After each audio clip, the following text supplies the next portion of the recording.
This game is underway between Panda Global and Splyce. Casters, take it away. That is what I want to see. Panda Global playing that jungle cleave. Wallabear and Jellybeans have been playing together for so long that it is awesome to see them on their mains. Yeah, both teams are leading off with their strongest main composition. Pressure on Jellybeans early on as Rubcup is positioned very far away, making sure that he's got Earth Shield set up. Walla is going to engage. Jellybeans is moving over to start some crowd control, but wasn't able to land the trap, so Novos will be able to dodge that. He's going to maybe look for a Wyvern Sting instead. In the meantime, we see Splyce pulling the trigger, jumping immediately onto Rubcup in the back line, trying to gun him down. He trades out Astral Shift. He should be able to tank the rest of these stuns.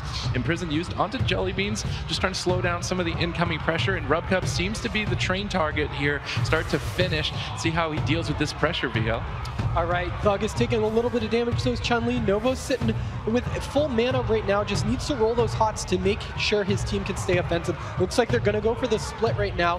Thug's trying to stay on the back of Jellybeans right now, but unfortunately he's going to have Wallabear to deal with lots of damage. They got him loaded up to proc. Oh no, Jellybeans taking a ton of damage in that Fist of Fury stun. Yeah, tons of bursts coming out from Chun-Li there early on. The pressure is still mounting as Rubcup falls more and more behind. Walla could easily fall. Chun-Li getting more crowd control effects. Walla barely stays alive, burning his last arsenal. Now a stun onto Rubcup, and Splyce are all over Panda Global. All three players looking to die at any moment as Rubcup desperately tries to cling onto life. Ascendance pops, boosting that healing just a little bit, but Chun-Li rolls over, interrupts that heal. Can they land another is the question. Healing wave, healing surge. It seems like Rubcup is going to be able to pull off a miracle recovery. And that was great offensive pressure by Splyce onto Wallabear. He did have his incarnation active and had to play defensive because they almost bursted him down so quickly. Both teams are sitting very healthy. Looks like Splyce is going to go for Rubcup yet again. Nope, looks like Thug is going to run away just a little bit, getting back to Novos. This is taking a lot of damage right now. Yeah, full trap landed by Jellybeans as Panda Global look to reverse the pressure in their favor. Thuganomics caught into that stun for now, but Novos has gotten an easy recovery thanks to Thuganomics' teamwork. He got him out of that full trap, and now he can get him fully topped off while the bear is being pressured. It looks like Chun-Li wants to switch his attention over to Rubcup. Thuganomics is going to jump into that brawl as well. Tons of damage to follow this up, down to about half HP. Rubcup trying to play greedy, holding onto his defensive cooldowns, but that could be a greedy move that he regrets as they follow up with more pressure down to half HP. It seems like the pressure is starting to fall away. Rubcup tanking through the interrupts. Now he's recovered. They're going to split their attention to Wallabear. He's cleaved down to about half. He's going to jump into the fight though. Jellybeans looking to follow up. Full trap has been landed. Can they reverse the pressure? Can Panda Global get some damage on the board? Because right now it's completely in favor of Splyce. And that was Touch of Death that just procced onto Rubcup, bursting him down a little bit. Great incapacitated on Wallabear so that they can focus onto Rubcup. Another successful kick followed by an Arcane Torrent. This is a lot of damage. Chun-Li's, wow, Touch of Karma just coming back up. He does have his shield wall active, that fortifying group. Yeah, he's going to trade out Touch of Karma to go aggressive. He senses weakness in Rubcup early on. His mana bar is about to be tapped, landing interrupt after interrupt. Will Rubcup sustain himself? Now caught Electric, and Splyce claim game number 1 here on the BlizzCon stage. And it's just a ticking time bomb when you're playing against that Windwalker and Demon Hunter. They have so many opportunities to go offensive, and they sealed the deal by killing Rubcup. Yeah, so Splyce will take game number 1. Things that are going to be affecting his healing.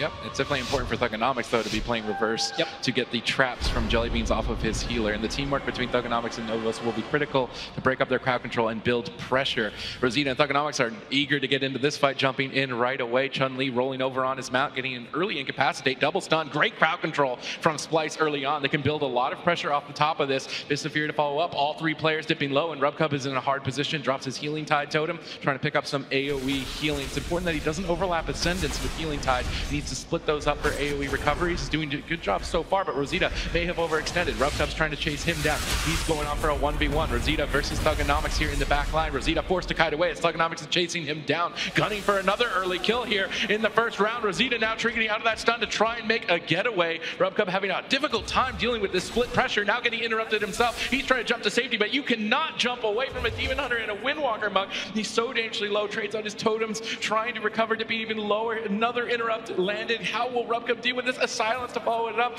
Now into a full duration stun. Will they be able to find the kill? Thuganomics is getting peeled by Jellybeans. Once again, Jellybeans MVP keeping Rubcup alive here, but they're just relentless with these cast bar stops. Rubcup just can't get a heal off. He's trying to make a getaway. Will he be able to hold off? One healing surge connects. He will survive. Now Panda Global leading the charge with Novos dipping low, but Thugonomics peels them away. Novos trying to make a getaway. Will they be able to keep up the chase is the question. Rosita's gunning for that early kill. Lands the stun. Novos is almost going down there. Perfect time reverse magic from Thugonomics to keep Novos alive. Oh, it was. They bursted him so far down low. That was the true shot aura that caused that right there. So that huge offensive cooldown from Jellybeans right there. But Chun-Li getting kind of low, but he does have that touch of karma still. Gonna go offensive with the Storm Earth and Fire. Rosita Jones down to half right now. Rubcub needs to try to heal him up, but that was a great trap onto Nova. Chun-Li and Thug both getting pretty low. Yeah, Touch of Karma has been traded out. This has been back and forth constantly. It's still anybody's match. Nice Earth Grab route there. Chun-Li is going to be stuck in the center of the map for some time. Great work by Rubcub. Now his team can get aggressive. Novo's dipping low. No bark skins for quite some time. He needs to stay out of line of sight. Thugonomics now getting swapped to. I love these swaps from Panda Global. They need to keep constant pressure on multiple targets, but it looks like Splice are going to jump onto the back of Rubcub. Rosita trying to force them away with counter pressure. Metamorphosis has been popped. Rubcub trying to get on some heals, looking to fake cast the interrupts, but they're in his head. He can't get through the interrupts. One landed. Can they follow it up again? Doesn't seem like they can. Thugonomics is pressured away. Jellybeans is doing a great job to make sure he's landing crowd control on Novos. Full trap into a full stun. Now they make the swap out of the stun. Perfect timing here. Imprison onto the frenzy regeneration, I believe, as well. Trying to catch Novos off guard. Chun-Li peeling Jelly away. Novos out of line of sight. Rosita still gunning him down. In the meantime, Thugonomics is gunning down Rubcub. Who will fall first is question. Darkness dropped by Rosita. Perfectly timed for Rubcub to make a recovery, but mana is going to be the name of the game here, and Rubcub is running out of it. He is. That's a gigantic defensive cooldown. You have to power through that darkness to be able to kill a team that has a Havoc Demon Hunter on it. Jellybean's still looking at his target onto Thugonomics. He's really has that range available to him. The team of Splice is going to retreat just for a second. Novos is going to let those hot do some work. Rubcub drinking? He needs to drink. He's in such a great position to drink. Rosita, he's trying to pull back, so Rubcub, he got a little bit of mana to keep himself in this match, but they swapped to Jellybeans. Aspect of the turtle forced out by him as well. Panda Global make a recovery. They keep themselves in the match, but Rubcub needs to sustain. Rosita is still low. They're trying to kite back, retreat away, and recover. Rubcub now jumping away from the fight. Thugonomics chases. He fell rushes off the side, but luckily Demon Hunter double jump back up. Stun will land into the Fell Barrage combo. Chun-Li is following up with Fists of Fury, and Rubcub's trying to make a getaway. He gets paralyzed onto the end of that heal. Will Rubcub be able to deal with the pressure? Healing Tide Totem plop down. He's going to make the jump back up on top to try and get away from Chun-Li. Chun-Li's not going to keep up. He's going to pull back and try and assist Novos. And Novos and Thugonomics seem to be pulling very far away from the fight. Well-timed Tranquility should top off Novos' team. In the meantime, though, Splice are leading the aggression. Jellybeans and Rosita dipping low. Rubcub in a position far away from the fight, though, casting out those healing waves. He's still getting pressured. Chun-Li is going to swap over. Defensive cooldowns available in one. Will Rubcub be able to survive the assault using that Astral Shift to reduce the pressure? Will Rubcub handle it? Yes, Ascendance popped. His team has restabilized. In the meantime, Novos is falling behind. Thug is falling low on health. Great crowd control from Jellybeans is putting Splice on the back foot. Now Novos and Thug are going to hide behind the pillar just for a second. Needs to get him picked up in health, and there he's going to pop the meta onto Rubcub right now. Great Ursul's Vortex on top of that gust of wind. Great job, Novos. Novos gets locked. That touch death is going to just peter out onto Rubcub. No damage on top of it, so there it is. Whoa, the swap over to Novos. Half of his health gone there by Rosita. Rosita forced into the imprison by Thug to allow Novos to recover. Jellybeans, though, with no aspect of the turtle, is going to get bursted down. And that trade-off for a drink earlier on will cost his life now as Splice lead this series 2-0. Series, how as time went on, the Panda Global, they were up, and Panda Global can get their aggression going because Splice is really leading this series right now in a dominating position as the gates have opened. Chun-Li and Thugonomics are going to charge to center field and meet them blow for blow. Rubcub trying to set up. It does look like they're going straight for Novos, and they're actually trapping the DPS, so it does seem like Panda Global are going to go all in for the kill on Novos early on. He deflects with a bark skin, and he's able to easily line of sight. Yeah, but Rosita Jones taking a ton of damage down there, down to half, eating a big heal from Rubcub. But we do have Chun-Li popping his offensive cooldowns pretty early onto Rosita Jones. Looks like we're going to have a swap on to Rubcub. Great kick by Chun-Li, and it looks like Thug is going to go into Metamorphosis form also, trying to get a little bit of heals on that. But wow, Rosita Jones getting so low, forcing the Spirit Link Totem. This is already a quick game. Yeah, Rubcub could just fall. This is match point for Panda Global. Will Rubcub be able to pull off another Miracle. Chun-Li is trying to deny it for as long as possible, but healing surges are coming in. Rubcup manages to stay alive, and now Novo's potentially on the back foot, hiding behind line of sight, knowing that he's going to be the primary target here for Panda Global. Panda Global are throwing caution to the wind. They say if we can't all in the Druid, there is nothing else for us. They're going to chase him down. He's trying to make a getaway, blinking across the map, getting out of line of sight once again. But in the meantime, they've got Rosita into the Chaos Nova. Splyce are looking to claim victory. A darkness dropped right between that stun lock combo. Rosita immediately, though, gunning down for Novos. He does not care. Caution has been thrown away. They're just going to train down the rest of the Druid. They got Barkskin with that stun. One more clean setup on Novos, and Panda Global might be able to pull off a miracle. They just have to live to that next setup because that Barkskin is going to be down. Iron Bark's going to be back up pretty soon. We do have a reverse magic onto that full trap that landed, but Rosita Jones is just taking so much damage and gets cleaved down with those Storm, Earth, and Fire clones. Yeah. That out with a nice quick 3-0 there. Very, very well played. Jim, the Holy Priest, Volkovich, the Frost Death Knight, and Voltarius, the Windwalker Monk. I guess I want to bring out the Priest to try and go mana toe-to-toe. Holy Priest might be one of the only healers that can go toe-to-toe with Resto Druid mana, but if Method Triforce focus on single target damage, it might be difficult for him to recover from burst situations. All right, looks like they are going to be starting onto Blizzo because that's the only thing they can hit right now. Volkovich is trying to get over, already popping that Winter to try to get onto Swapsy. Gonna go for the Pillar of Frost also to try to get some damage going onto him.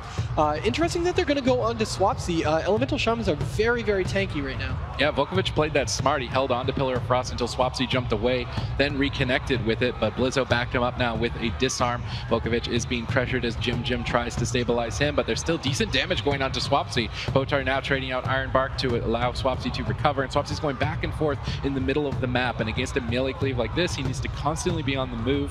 Volkovich and Voltarius are doing their best to hold him in place now with that double Fist of Fury, but not enough damage to back it up. Botar looking for some Cyclones. Some offensive play there from Botar, trying to develop more pressure on Volkovich. They're really trying to get Icebound Fortitude. They get an anti-magic shell. Not the major cooldown that they need to get out of the way, but it is definitely one of the part of that list. Volkovich still getting pressured. Good crowd control with that wind shear now landed onto Jim, and Jim might be playing Miracle Worker. He's casting his Prayer of Mending, so he was ready for single target pressure, but his AoE healing might be lower. If Method Triforce see that, they might go after him. Jim just spam casting heals in the back line, and they're really just ignoring him. They can't afford to ignore him like this. In the meantime, Grmbl setting up a swap to Botar, surviving through that stun with his Barkskin, now blinking back to safety as Method Triforce look to reload and target down Volkovich. Yeah, I will say that the team of Grmbl really needs to help out Jim a little bit better. Botar was able to cast 3 Cyclones in a row earlier without any harassment whatsoever. They're really just going all in onto Swapsy.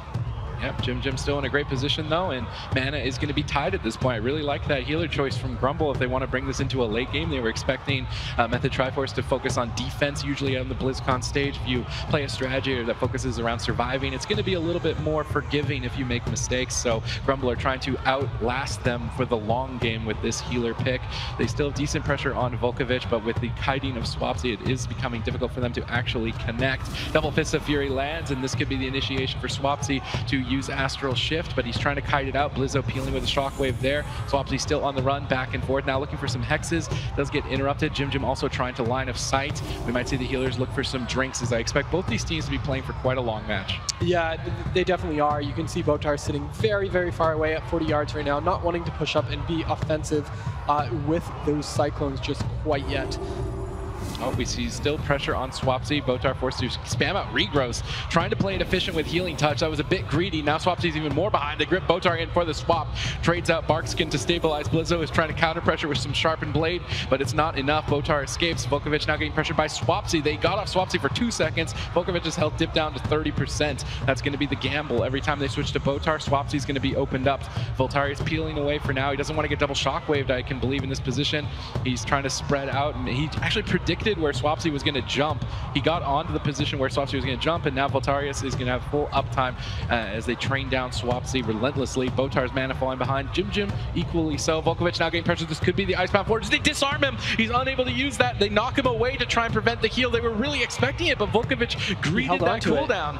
Smart play there from Volkovich. Method Triforce could have maybe played him there if he didn't stay focused on how much health he had coming in from Jim. No, that was a really smart play, and Jim is going to have that Apotheosis back up, trying to get those big heals on his target. Volkovich and Voltarius both down to half right now, as Volkovich is going to get stunned up, and Blizzo's going to be right there. I really like the Blinding Sleets to peel and the double leg sweep so far, but Voltarius is his Touch of Karma isn't back up quite yet, about 10 seconds, so they might be able to burst him down before that. Blizzo is going to go a little bit offensive, trying to get some crowd control over onto Jim. Thought the fear was going to come out, but he's going to hold on to it as Volterix is taking a lot of damage, and there we go. Now they have the Touch of Karma out, so they have that one piece that they need to get back down. Volterix is going to be a great target.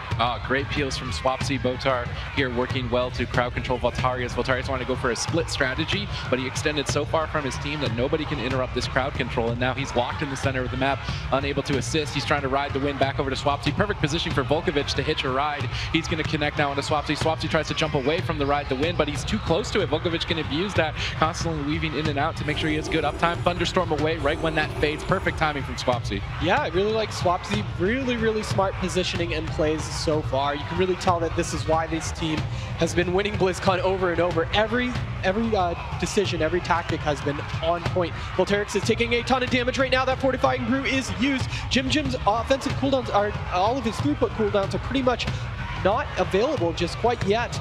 That fortifying brew pretty much saving Volterix. Yeah, right now the pressure from Method Triforce seems to be in favor. That mana bar is really the only thing keeping Grmbl in the match. Maybe they can find a bursty kill deeper into Dampening. Voltarius needs to be careful. He doesn't have defensive cooldowns. He may need to retreat away. He's trying to keep the aggression. Blizzo, I would like to see Blizzo attacking Voltarius in this position. He's the most, I guess he doesn't want to fall into a bait of chasing the Windwalker around, but focusing on the Death Knight who has every cooldown means that Jim can sit comfortably. Double Fist of Fury into Blinding Sleep. Good crowd control from Grmbl as they're trying to lock Method Triforce in place. And the deeper we get into Dampening, those stuns are going to become more devastating. Botar will not be able to recover from all of these. Pillar of Frost disarmed by Blizzo. Well timed, but a grip into a triple leg sweep out from Grmbl as they look to lead the assault. Botar recognized that, immediately trinketed and blinked away from that fight. He was not going to allow them to build any pressure. And there's a Ray Hope again trying to keep Volkovich high on health right there. There we go. It's going to proc. So he's now full health right now. Touch of Karma goes out. An offensive one actually onto Swapsy.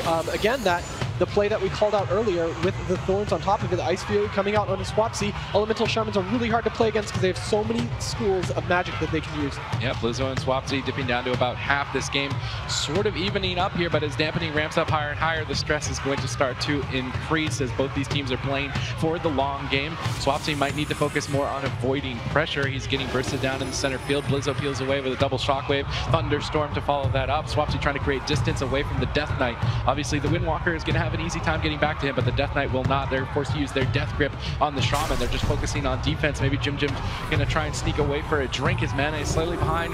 It's so hard to call at this point. Volkovich now popping his Pillar of Frost. He wants to build up some pressure. He's getting full uptime on Swapsy. This is a devastating position. Botar is trying to greed out the Iron Bark, now using it halfway through to restabilize, but they swap off of it. Perfect swap onto Blizzo. Now they might get the die by the sword as well. Blizzo tries to leap away to safety. Great Earthshock stun there to deny any Death Grip shenanigans, and now Blizzo will restabilize, holding on to that die by the sword. A very important cooldown for the Warrior late into the game. No, that was good. I figured he would have had to use it right there. Ended up holding on to it as Swapsy's trying to look for a Hex. Botar does get snapped by Jim. Whoa! Astral Shift forced out from Swapsy. That's the first one of the game. He was been kiting perfectly, but for 1 second, they caught him and immediately got that. Almost killed him through it. Now paralyzed onto Botar. Is Grmbl going to take game 1 over Method Triforce? Double leg sweep lands. Swapsy creates the distance. Now trying to get some counter pressure. Ice Fury channeled out. Frost Shocks are flying, but that ride the wind perfectly placed from Voltarius, and that teamwork between Volkovich and Voltarius are getting them this pressure. Right now, Method Triforce have no defensive cooldowns for Swapsy. They're going all in. Touch of Karma. Pillar of Frost available. Can they connect is the question. Volkovich just needs to get over there. If he can get a couple swings of his sword, Swapsy could go down. Yeah, and we do see the disarm onto Volkovich. They're going to turn it around onto him. The disarm is going to fade down to half health. He does have that Pillar of Frost active, and there we go. Now he's going to use his Icebound Fortitude.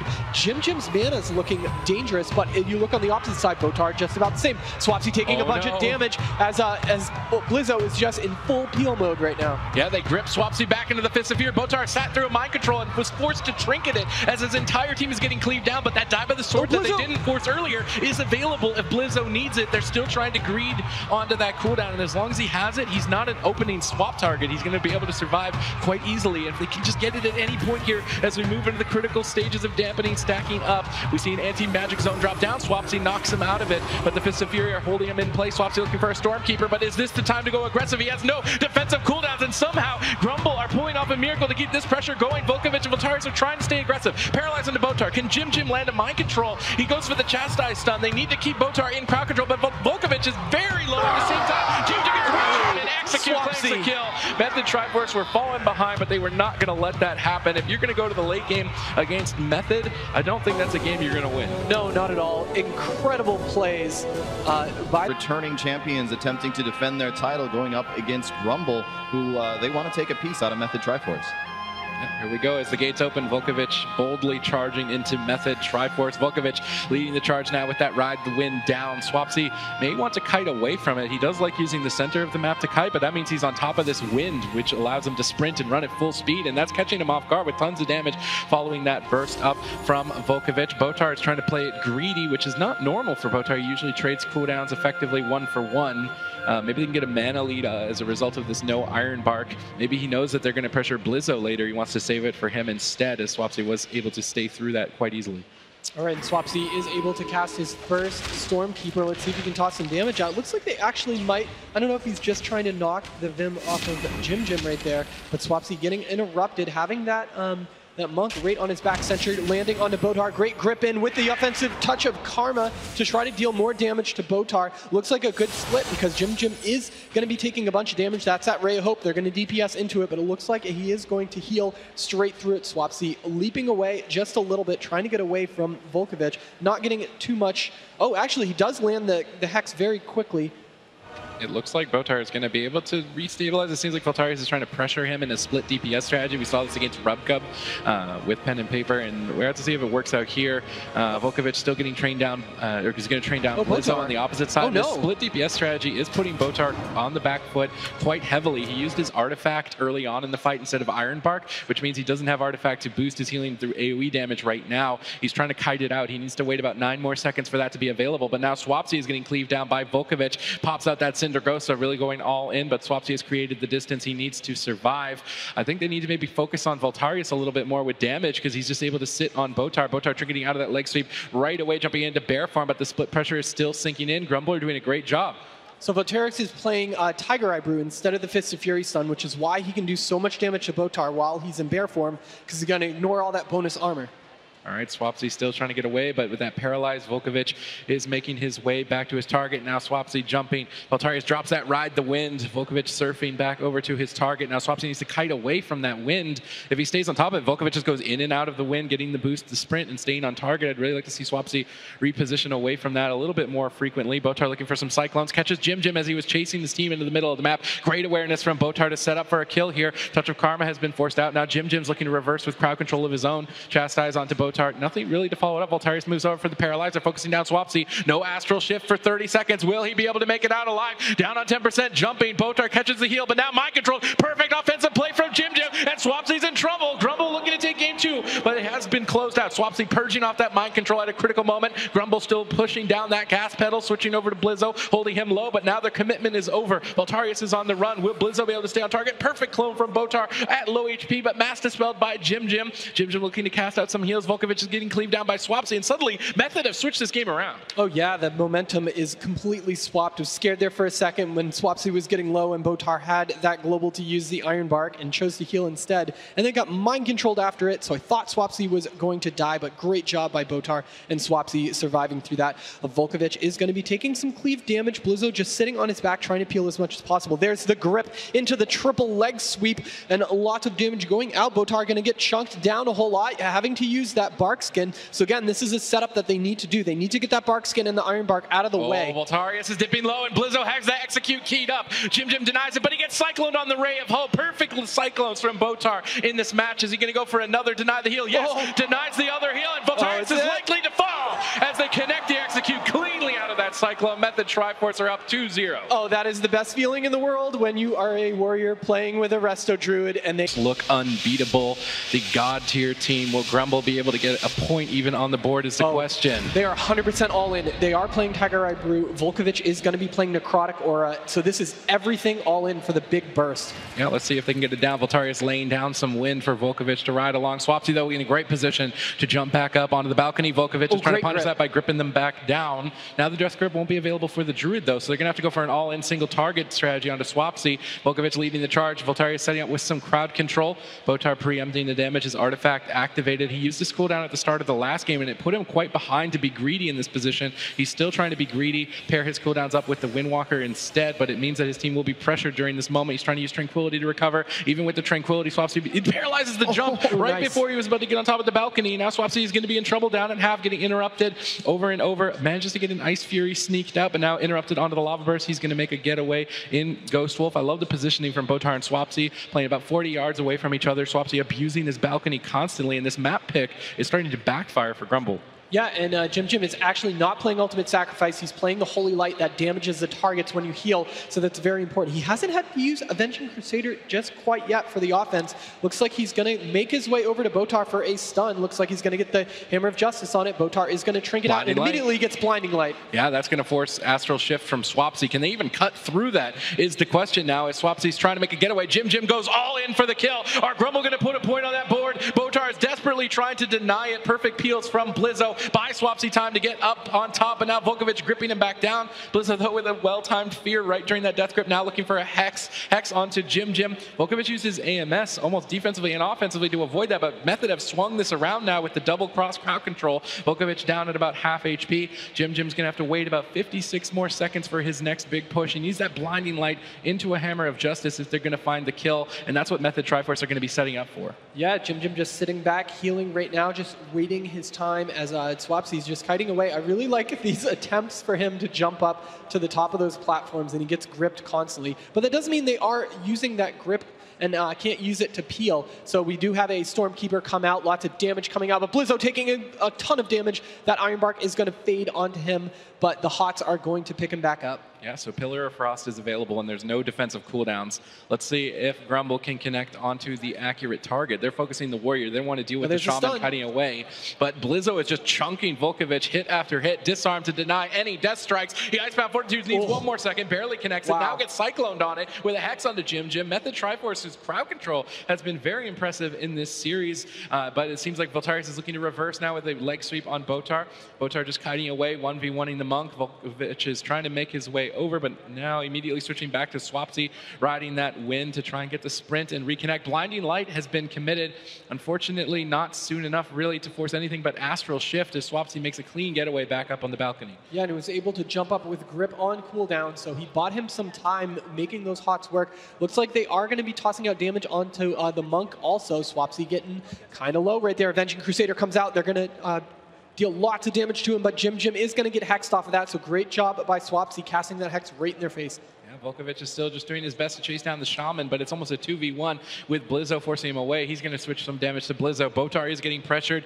Things are starting to get heated for the team of Method Triforce as their entire team down at half. Botar trying to recover with a well-timed artifact. Will that even be enough? Blizzo still very low. Voltarius is focusing the Warrior way more in this matchup, using Touch of Karma to go aggressive as well, to stay in his face. Jim in a good position far away. He's trying to get over to Botar to land a stun. Voltarius drops to ride the wind. Let's see if they can use it. Volkovich is dipping low, and Jim is not playing Ultimate Sacrifice and doesn't have it available anyway. There's really nothing to keep Volkovich alive. Jim goes aggressive instead. Will Volkovich be able to hang on? Swapsy kiting away once again. Jim spamming out Holy Light after Holy Light to keep Volkovich alive. They need another opportunity. They're running on the clock. 20 seconds for Swapsy's defensive cooldowns, and when that comes back up, they're going to lose any opportunity. Yeah, Volkovich still has about a minute left on his Icebound Fortitude. That's his gigantic defensive. The Ice Fury is going to come out from Swapsy. They're going to go on to the Monk, trying to deal some damage. He is going to leg sweep defensively to run away.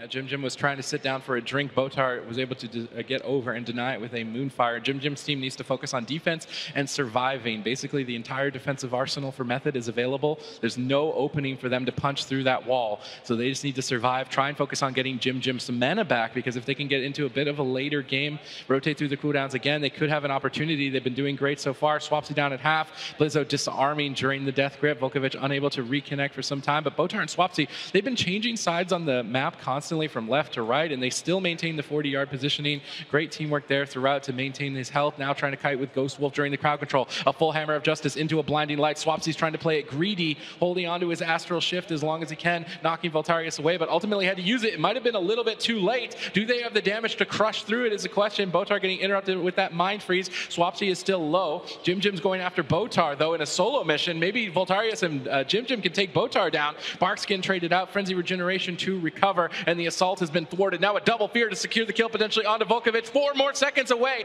from his Icebound Fortitude. Trades out Anti-Magic Zone, reducing incoming elemental pressure and allowing him to sustain. But mana is the name of the game here. To move later and later, Jim Jim is running out of time. They have one more opportunity. Can they find the kill before they run out? Yeah, and he is not playing a Trinket. He's playing Relentless. His bubble is down. This is a scary moment. Next big crowd control that doesn't have a sacrifice on top of it is going to spell defeat for Grmbl. Volkovich down to half right now. He does have that Icebound Fortitude available, though. Voltarius is going to be sticking on the back of Botar, and there's a swap onto Jim Jim. They know that his bubble is down at this point, and there's that last sacrifice. He has nothing left. Avenging Crusader is going to come back up, however, and there we have the to get the kill Fortitude. now. Can they get the kill now? It's a question. A full Hammer of Justice landed by Jim Jim. 10 more seconds on that blinding light. Swapsy kites away. Voltarius needs to get back up on top. He maybe wants to relay his portal to portal on top of Swapsy. They need to keep the pressure that they've built right now, or Botar will easily recover and turn this game completely around. Method, Triforce, they seem to be in an awkward position, but the cooldowns are all available. Botar finally trading them out, now getting gripped into the fight, but Tranquility was fully channeled. They just let the Tranquility fully go off. They go for the blinding light, but they break it, and Grmbl, they're kind of choking here towards the end of the match. That crowd control was completely botched. Yeah, that Tranquility, one of the gold artifact powers is that you can and that's use it. Method Triforce are just clean, yeah, well-oiled machines when it comes to Warcraft, 3-0ing Grmbl.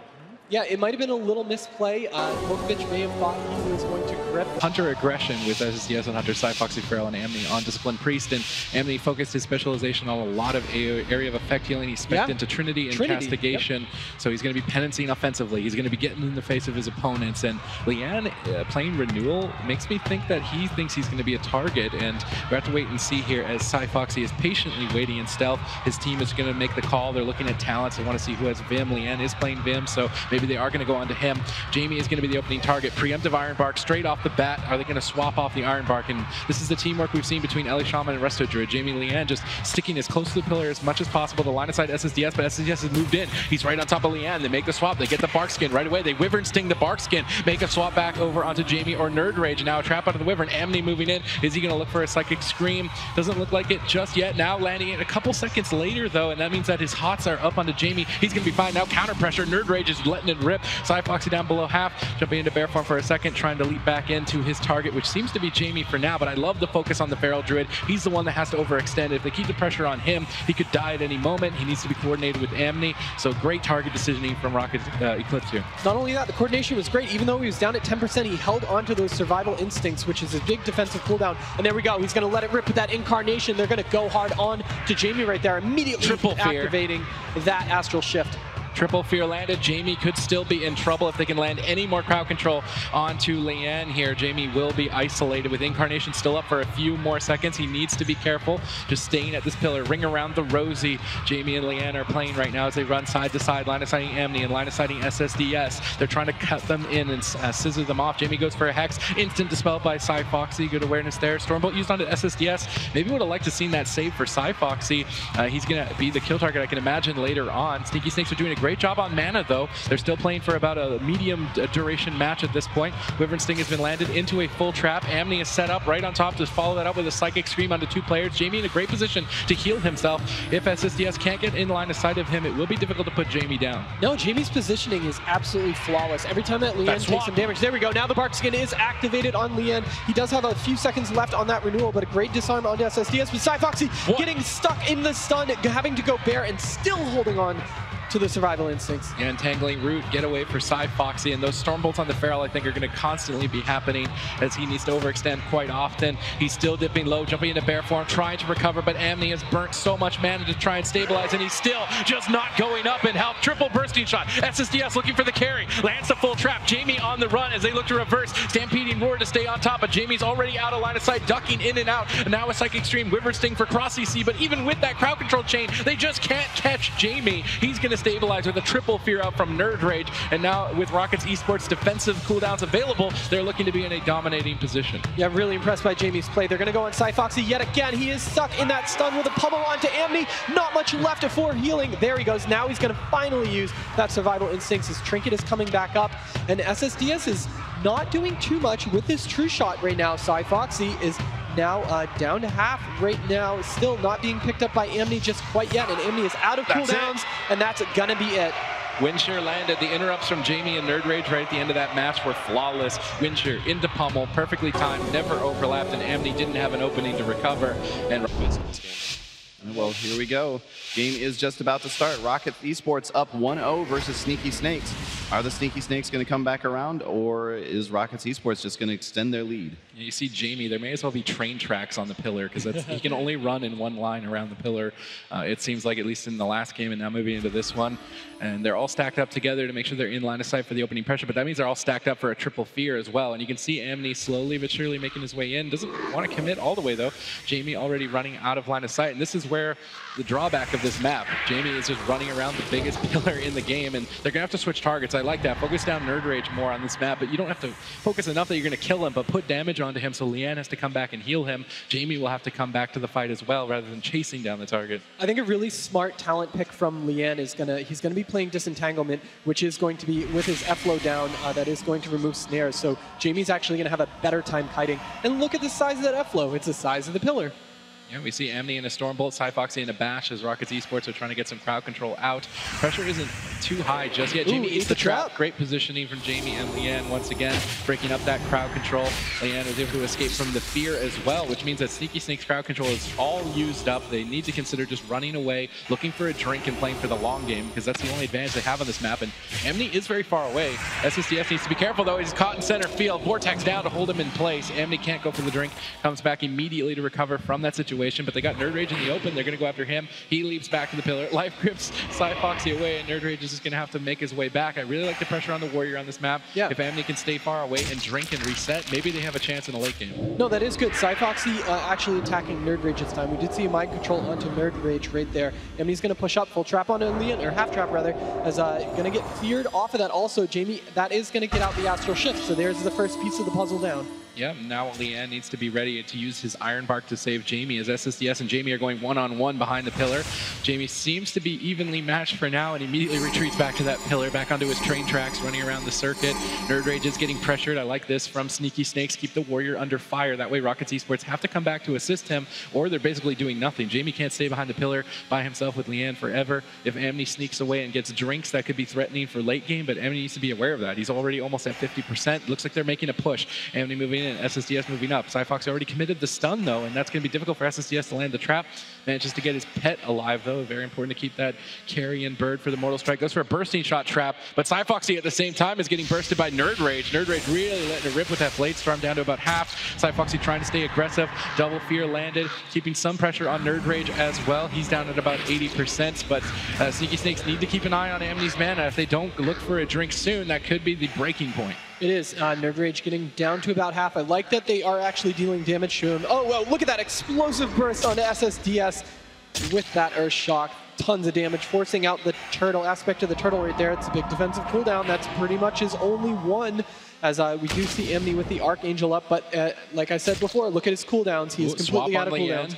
They're trying to get some split pressure onto the resto Druid with crowd control onto the entire team. Tons of burst following that up. Leanne down about 10%. Renewal and Rallying Cry comboed together for a massive heal, allowing Leanne to recover easily. Now Cyfoxy and SSDS, I'd like to see them focus on defense. Get out of there. Their crowd control is over. They got the pressure. They got the cooldowns. Make a quick getaway, reset, calm down, try and bait them off the pillar and go again, because they're overstaying their welcome. They cannot stay inside of this meat cleaver forever. If Nerd Rage touches anyone for a couple of seconds, it seems like they explode.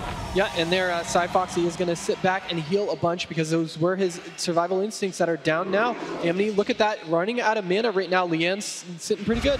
Jamie looks like did get trapped right there just for a second, because SSDS is going for the pet res. Down to half. Both members of the team low. We do have a kick onto Amni too.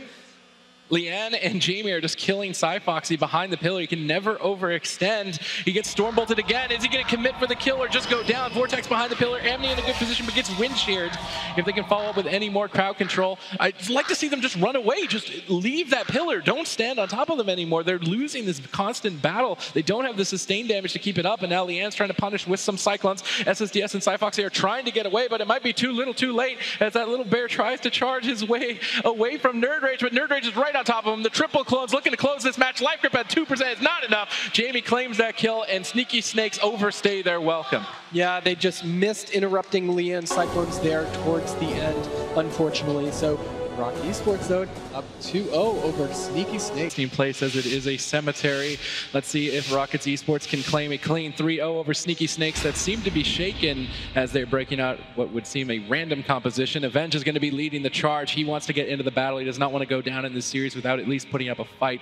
Can Avengeling put the team on his back is the question. And Avenge is going to be playing Avenging Wrath instead of Crusade, and so he's going to have that Divine Purpose, those reset procs, but they're going to go on Amni right away. Avenge also taking some damage. Nerd Rage just going to sit on the back of this Resto Shaman, but they're doing a good job of punishing him for that. Great knockback by SSDS. It looks like Rockets is just bouncing around, dealing damage to whoever they want at this point. Yeah, and Avengeling is going to be the squishiest, most immobile target, and that's why they're focusing him down, already getting the eye for an eye out from him, even looking for a Divine Shield. Amni's trying to position here behind the Cemetery Tomb to keep heals going and avoid being wind sheared. It's a decent positioning. Double Fear landed. Sanctuary was delayed for a moment, but now with that crowd control over, Amni needs to connect out some heals. SSDS is trying to focus down Leanne and try and get that Vim off, get the 20% bonus healing. If they can get Leanne below 80%, he loses 20% increased healing. They're going to go for Hammer of Justice. They get a Trinket with that attempt, maybe even a Barskin. They need to try and get more if they want to line up for the Avenging Wrath later, but they don't get it. Now Avenge has overextended.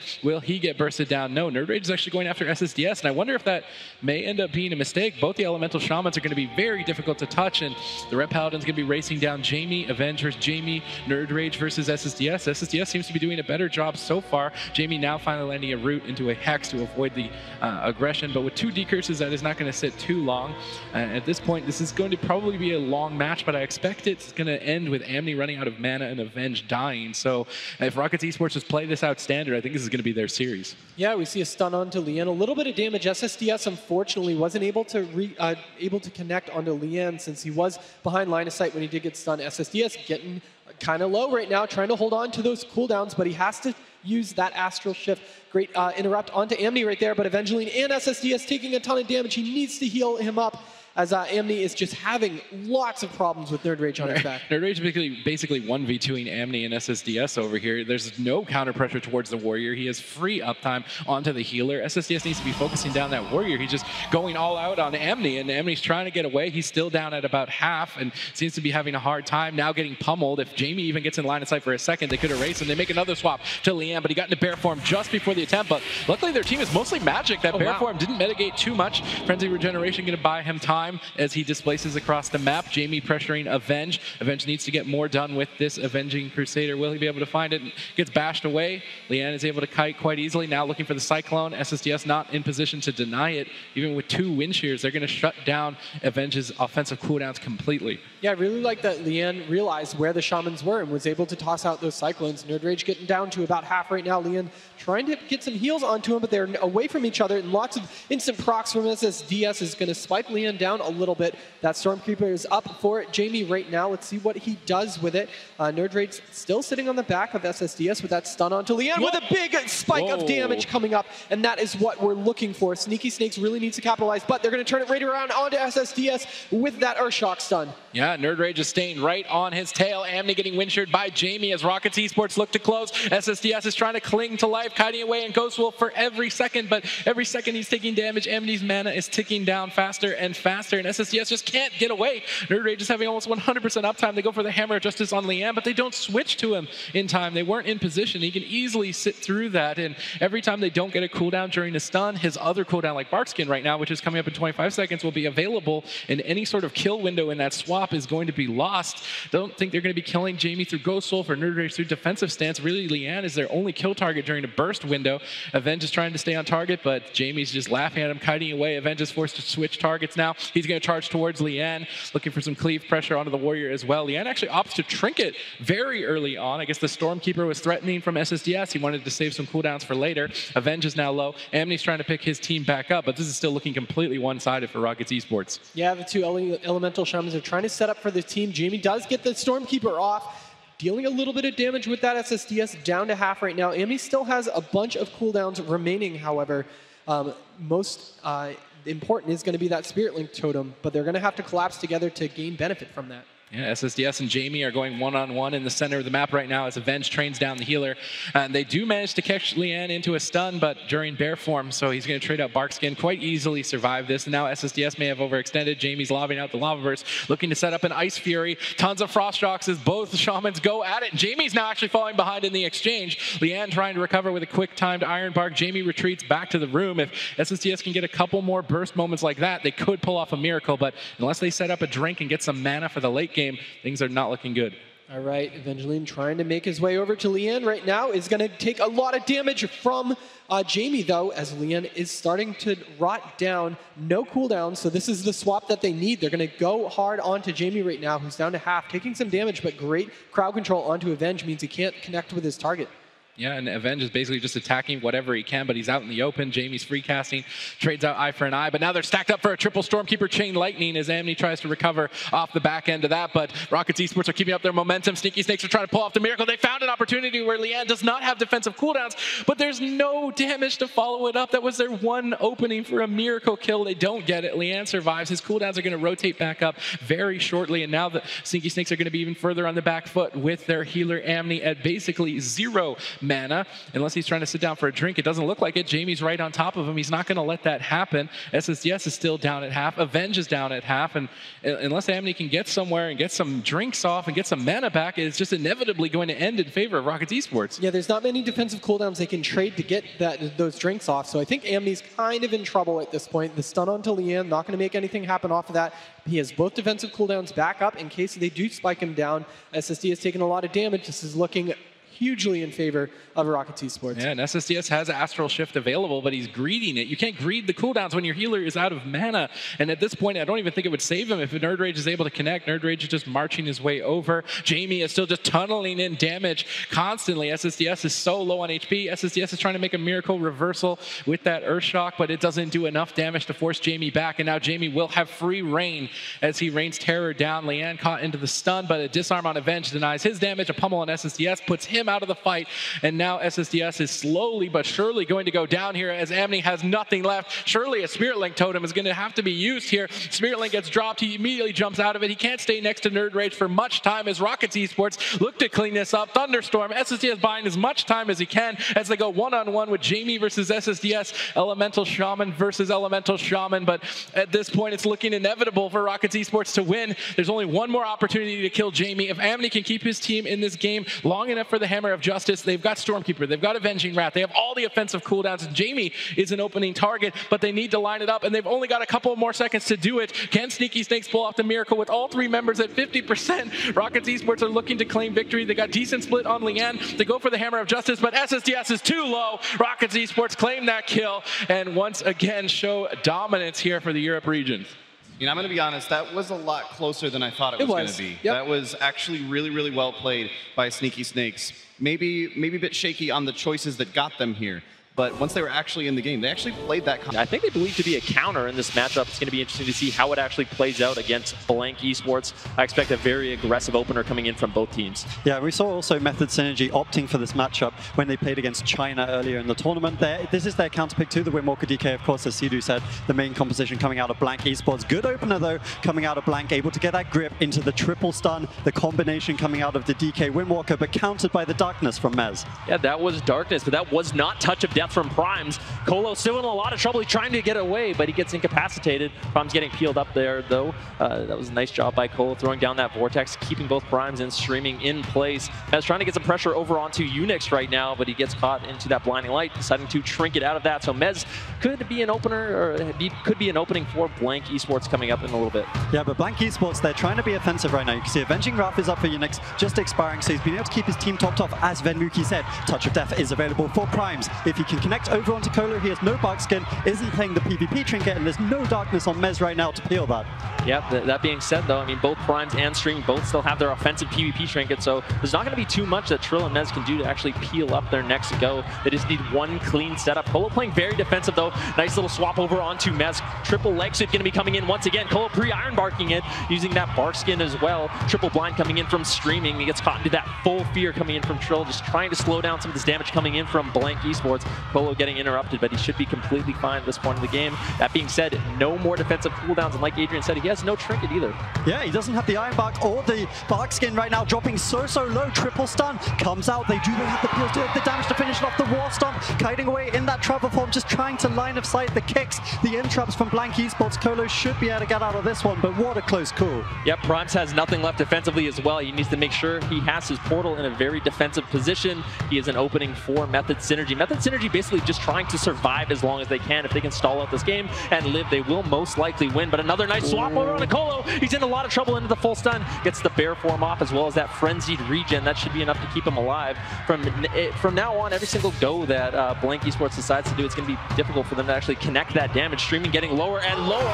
Icebound Fortitude still available, opting not to use it. Blessing of Protection can be used by Unix. So Method Synergy slowly working through the defensives of Blanke Esports. Yeah, I think Trill really came out MVP in that moment. They're able to get the Stormbolt over onto Primes, keeping Colo alive without his Bark Skin. Of course, now you can look over to the left of your screen. Bark Skin and Iron Bark are once again in the rotation for Colo, so he should be fine for a short while here. Whereas Blanke Esports, Unix low on mana. He likes to be that aggressive Holy Paladin, but if they don't get the kill, they will lose the game. Yeah, you can see Colo's in bear form right now, so we cannot see his mana, but once he ships out, you can see still 80-90% mana, so Method Synergy is looking very good if the game does go on longer. This is the Wings cooldown coming in from Unix. He has no bubble, no bob, no Blessing of Sacrifice, so it's going to be very difficult for them to survive much longer. Mez could be in a little bit of trouble right now. They try to make another swap over onto Colo. They do get that bar skin, but Colo should be able to easily displace away behind the pillar. Now it looks like Method Synergy trying to turn their attention over onto Primes. They managed to get out that touch of Karma, so that is that major Windwalker Monk defensive cooldown. That's not going to be available. Blanke Esports is running out of time. Yeah, they really are. You can see the Avenging Wrath also down for Unix for over 60 seconds. That's going to be a huge, significant lack of healing on the Paladin of Blanke Esports. Trill dropping a little bit low, but of course Colo still has that Iron Bark, still has the mana pool to heal him through this damage, and it really is pressure on Blanke Esports. They need to get this kill with the grip onto Colo, but he's just doing such a good job of max ranging, preemptively bear forming the swaps. It really doesn't look like he's giving them an opening. Yeah, no Icebound Fortitude available for Streaming, so not going to have that available either. Unix, he's in a good position right now to get at those heals. Mez looking to harass him a little bit, making sure he doesn't go for any sort of drinks to reset that mana pool. It's nice spread pressure coming in from Mez. Incapacitate over onto Unix as well, slowing down that healing as Mez turns his attention over onto Primes. He gets caught into the Stormbolt, he trinkets out right away, gets a huge heal from Unix. I believe that was the Divine Favor, so Unix doing a good job keeping his team alive, but he gets lower and lower. No bubble available. Mez caught into the full Blinding Light right now, though, so Unix should have a moment free, but Streaming getting lower and lower as well. The spread pressure coming in from Method Synergy is insane, but in the meantime, Colo having to use that Bark Skin, having to use that Iron Bark as well, so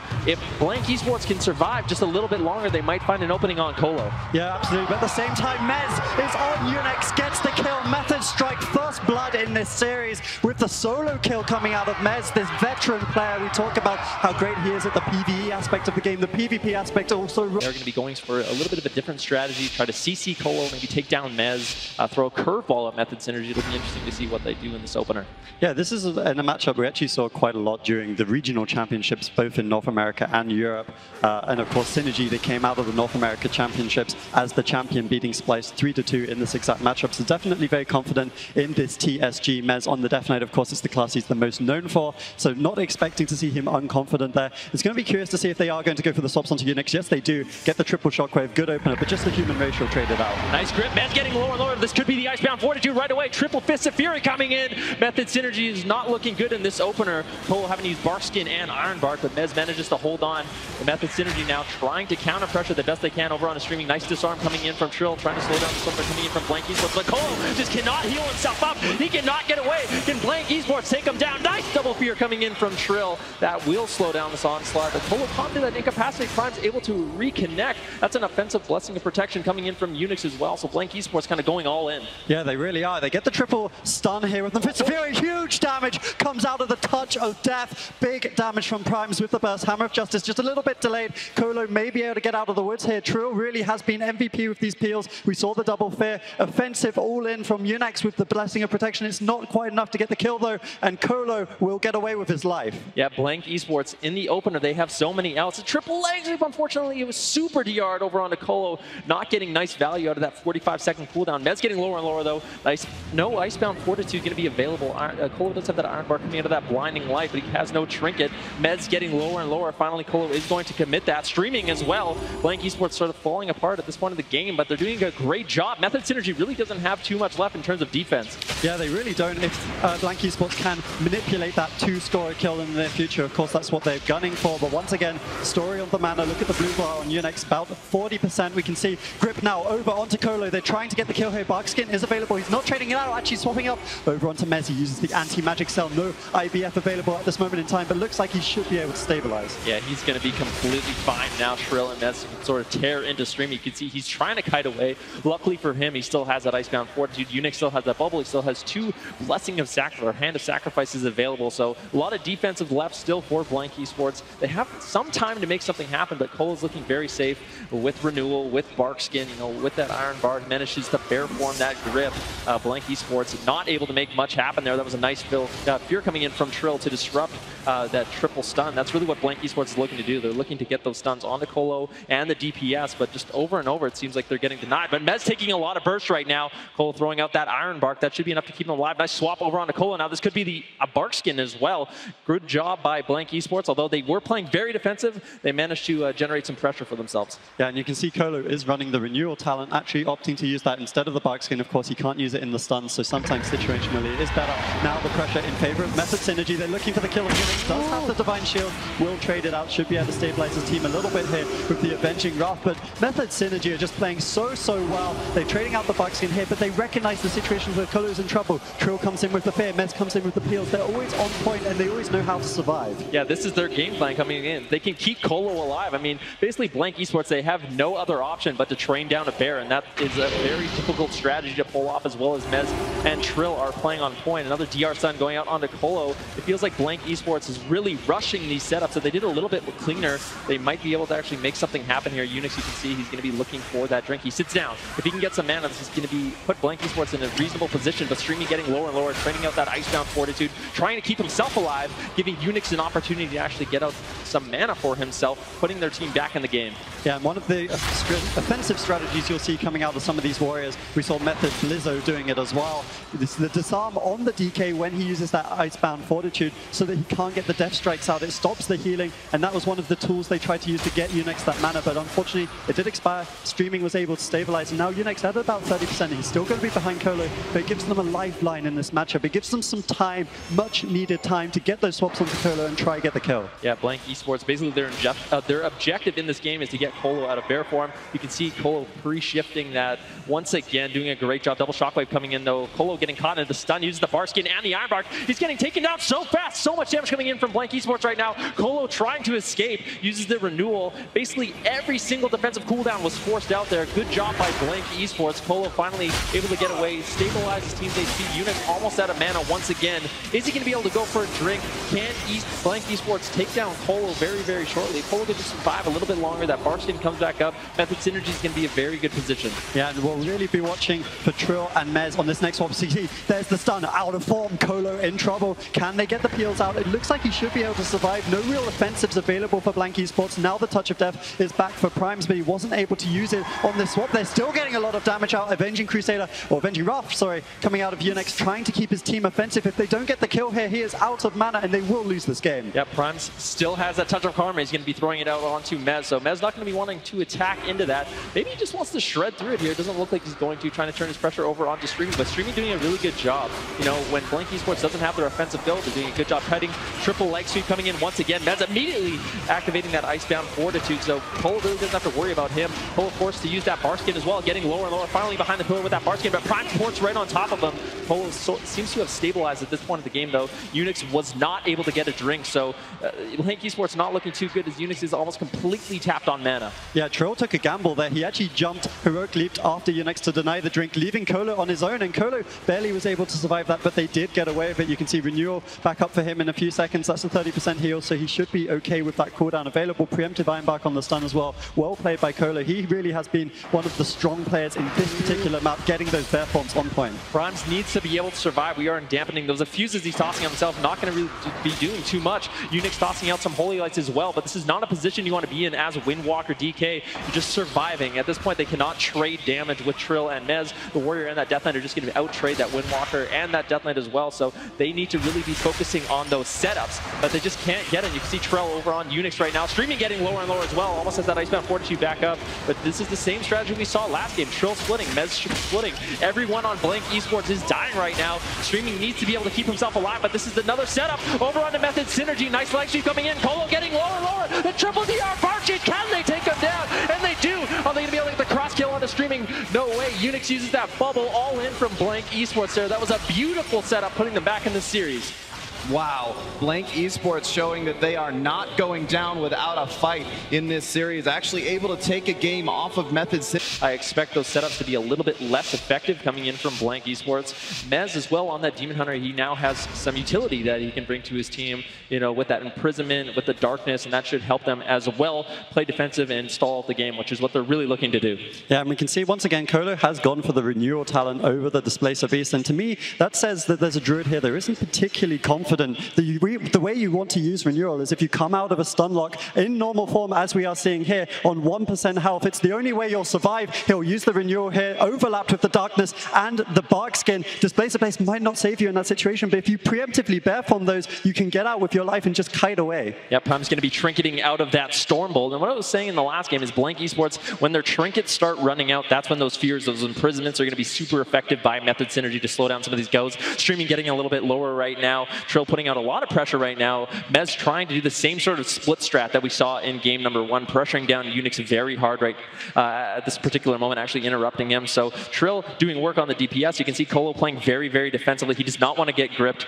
They do not want to get that triple setup on them. Mez playing very far away. And I think this is an intelligent decision, because if they decide to do their go onto Trill as well as Colo, Mez will always be there in order to protect his team. You can see him immediately coming back as Colo does get incapacitated. And now this puts Primes and Streaming in a very awkward position where if they do decide to use the leg sweep, use the Fist of Fury, Mez is always there with that imprisonment. Yeah, and Blanke Esports talked to us about the importance of the map choice. Here we see Method Synergy utilizing it to its maximum. Colo able to kite behind the big pillar on the big map until his Bark Skin came back up. Now, caught in bear form, does have the Bark Skin once again, but he is caught out of form time and time again. He cannot afford these mistakes. Once again, Bark Skin will save him this time, but how many of those can he make? Yeah, Mez getting lower and lower as well. Caught into that stun. Streaming and Primes putting out a lot of pressure. Colo having to play catch up at this particular point. Mez dancing around the map, using that Demon Hunter mobility to keep himself alive as they turn their attention over onto Trill. Trill getting pressure down now, having to throw out that dive of the sword. Blanke Esports is all over the map, putting pressure everywhere. Unix at 50% HP, Prime's at 50% HP. Prime is actually a very good target for Method Synergy right now. He's playing very aggressive. His port is in the middle of the map. He has no trinket, caught into that full stun, getting lower and lower. No Touch of Karma going to be available. That is going to be the Blessing of Protection used by Unix. Was sort of the last line of defense that they have besides that bubble. Yeah, Unix also with the Avenging Wrath now should be able to stabilize his team a little bit, but there we see the stun forcing the Divine Shield. Once again, Mez on point, solo pressuring Unix, forcing out these major defensive cooldowns. If he can get some more uptime on the Paladin, that's going to be something to watch. Unix has nothing left. The Avenging Wrath will fall shortly. They need to get this kill onto Colo soon, but once again, Colo able to max range, doing such a phenomenal job at his positioning that he has the Bark Skin and Renewal to survive. Yep, Streaming right now, getting caught into that full fear. Nice fear coming in from Trill, denying that setup. Colo getting caught into the full stun, but really just not that effective because of that fear coming in from Trill. Colo now trying to play catch up. He does have that Bark Skin activated, so did have to use that. Still has the Renewal, still has that Iron Bark as well to make himself a little bit tankier. You can see Mez still using that split strategy onto Unix. He wants to pressure him down, making Unix have to deal with those interrupts while Trill puts out a lot of pressure over onto Primes and Streaming. Death from above going to be used by Mez, just trying to put out some damage with that Demon Hunter flying up in the air right now, maybe just wanting to avoid some setups. He realized maybe Primes and Streaming, they're on a time limit. If he can can just delay that just a little bit longer by flying up in the air. It can be an intelligent strategy. Full blinding light over onto Mez. He trinkets out. Full leg sweep over onto Colo. Colo could be in a lot of trouble once again. Not in bear form. Fist of Fury comes in. Nice stuns coming in from Trill though. Full Stormbolt over onto Streaming. Colo tops himself off very easily with that Iron Bard. Now Method Synergy wants to get aggressive as Mez gets lower and lower though. Unfortunately, Iron Bard is going to be used onto Mez, so Blanke Esports not able to really capitalize on there. Mez should be able to survive quite easily kiting on that Demon Hunter. Yeah, and I think we were talking earlier about how Sneaky Snakes fitted the name. Method Synergy definitely do. Every single time Colo's in trouble, you can tell he's calling out for his DPS, Mez and Trill, to come in and save the day. We saw Chaos Nova, we see Stormbolts, we always see the peels at the right time for Method Synergy, always keeping Colo alive. He's in trouble right now, doesn't have the bark skin, his team's going to need to be there for him again. Yeah, Unix still doing a good job dealing with the split pressure. Trill, caught into a full root imprisonment over onto Streaming. That's a leg sweep going out onto Trill once again. Primes and Streaming trying to pressure down Colo, but he was in bear form for that. He's going to be completely fine. Mez once again pressuring down Unix, getting that Divine Favor and just getting out those cooldowns every once in a while. The Divine Favor, the Blessing of Protection, the Bubble, is going to be very important. And eventually, Unix runs out of those defensives, and now he's basically run out of mana as well. If Method Synergy can just survive a little bit longer, they're looking very good in this matchup. Yeah, and if you're a warrior sitting at home wondering how to play these kind of tanky cleave compositions, watch Trill in this matchup. Every single intimidating shout is a defensive one when Colo gets stunned. Every single Stormbolt is being saved for the leg sweep coming out of Primes. They're always having these peels at the perfect time. Once again, Fist of Fury onto Colo, Stormbolt onto Primes. He cannot get the burst out that he wants to. And now, Unix Zoom, once again, it's the same story as game one. He has nothing left really. Mez popping in, going offensive, trying to get that split pressure out, and Unix just cannot cope. Yeah, now Streaming in a position where he is so far away from his teammate. Mez and Trill turn their attention over on him as he gets lower and lower, not letting Unix drink whatsoever. Unix sits down though. He's trying to get some mana. Stream trying to survive as he does Wraith walk away over on Colo, but Mez and Trill are going to continue their pressure. They know they have a huge lead at this point. Unix was able to get a little bit of mana. We are at 3% dampening. Mez still has all his defensive cooldowns left. Nice Chaos Nova coming out from Mez, slowing down this go from Streaming and Primes. Unix trying to do everything he can. We saw them in a dire situation last game, managing to pull out that win, but Method Synergy is looking so solid in terms of defense this game. Yeah, they really are. And Colo is even starting to step up. He's starting to get used to the movement from Primes. Law was talking about it a little bit coming into this game. If you can preemptively bear form more of those in-caps, then you're not going to be the prime target for Blanke Esports. And honestly, they don't have another target. Mez and Trill just playing so well. Mez constantly away from the DPS. He's not getting cleaved at all. Now, swapping over to Unix, he doesn't really have anything left. Divine Shield's going to be up in about 80 seconds, but he gets kicked on cast. He's falling further and further behind. There's just so much pressure. Death from above, even more DPS coming out of Mez. Yeah, anytime Mez is the target, he is blade dancing, he's fell rushing, he's flying up in the air, and Streaming actually taking a lot of damage from those Chaos Bolts coming in from Mez as he flies up in the air. Nice double stun, but preemptively darkness by Mez, so that's going to be slowing down Primes and Streaming's go once again. Unix, he looks like he was going for a drink, but can't really afford it at this point of the game. He needs to keep his team alive as he does pop that wings. Colo taking a little bit of pressure, still has that bar skin available. He manages to kite away quite easily in bear form. He's going to be able to frenzy up, regen up. Prime's coming back, turning his attention onto Mez, and I like what they're doing. Mez has had basically free reign in game number 1 for the first half of game number 3 as well. Primes and Streaming pressuring down Mez, I think is going to be key for them to actually win this game. Mez cannot be this free in this matchup. Nice double stun coming in from Primes and Streaming, but that's full Stormbolt over onto Primes. Primes getting lower and lower. No Touch of Karma going to be available for him. Once again, Mez just trying to put out as much pressure as possible. Streaming, nothing left for Blanke Esports. No Iceman Fortitude available, and that's going to be it. Mez and Trill turn their attention over on the Streaming, and they close out game number 3. Yeah, looking very strong. Method Synergy. There were so many opportunities for Blanke Esports, but always denied by Trill or Mez. This is potentially match point for Method Synergy. Yeah, not only match point for Method Synergy, Blanke Esports will be eliminated from the competition. Asia Pacific at a region being represented here. Method Synergy looking to win, advance to the top 6 tomorrow, so those stakes cannot be higher for this final game potentially. Yeah, Blanke Esports playing for the tournament life with a nice grip leg sweep over onto Colo. Colo caught in the caster once again. He uses that bark skin. That should be enough to keep him alive. Nice peels coming in from Trill and Mez once again. The disarm over on the Streaming. You can see both Primes and Streaming used a trinket there. So Mez and Trill really coming in clutch, keeping Colo alive. Now Mez trying to generate some pressure, but it looks like Prime's putting some pressure over onto him.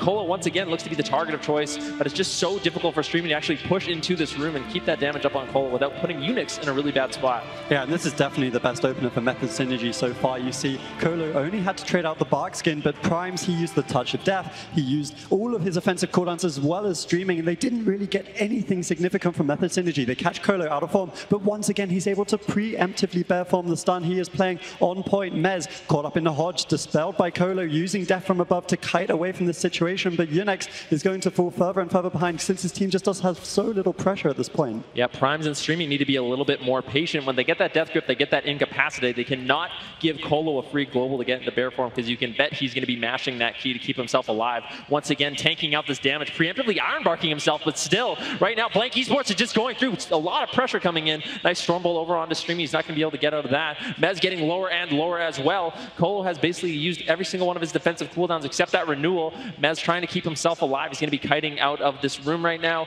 You can see Trill also taking a lot of pressure, so streaming and Prime's doing a great job making sure they're keeping Method Synergy on their toes. Yeah, now Mez, he recognizes that he was taking too much cleave damage. The Frost Death Knight streaming is going to be doing around 400, 500k DPS if he can hit all 3 members, so instead, Mez needs to get over onto Unix, create that solo pressure, drive him out of mana. He doesn't have the Avenging Wrath right now. He's going to really struggle with Mez on him, but Mez feels like he needs to peel for Colo. He's dropping low, doesn't have the Bark Skin or the Iron Bark at this point. Once he has those cooldowns, we expect to see Mez getting offensive onto Unix, trying to whittle down his health.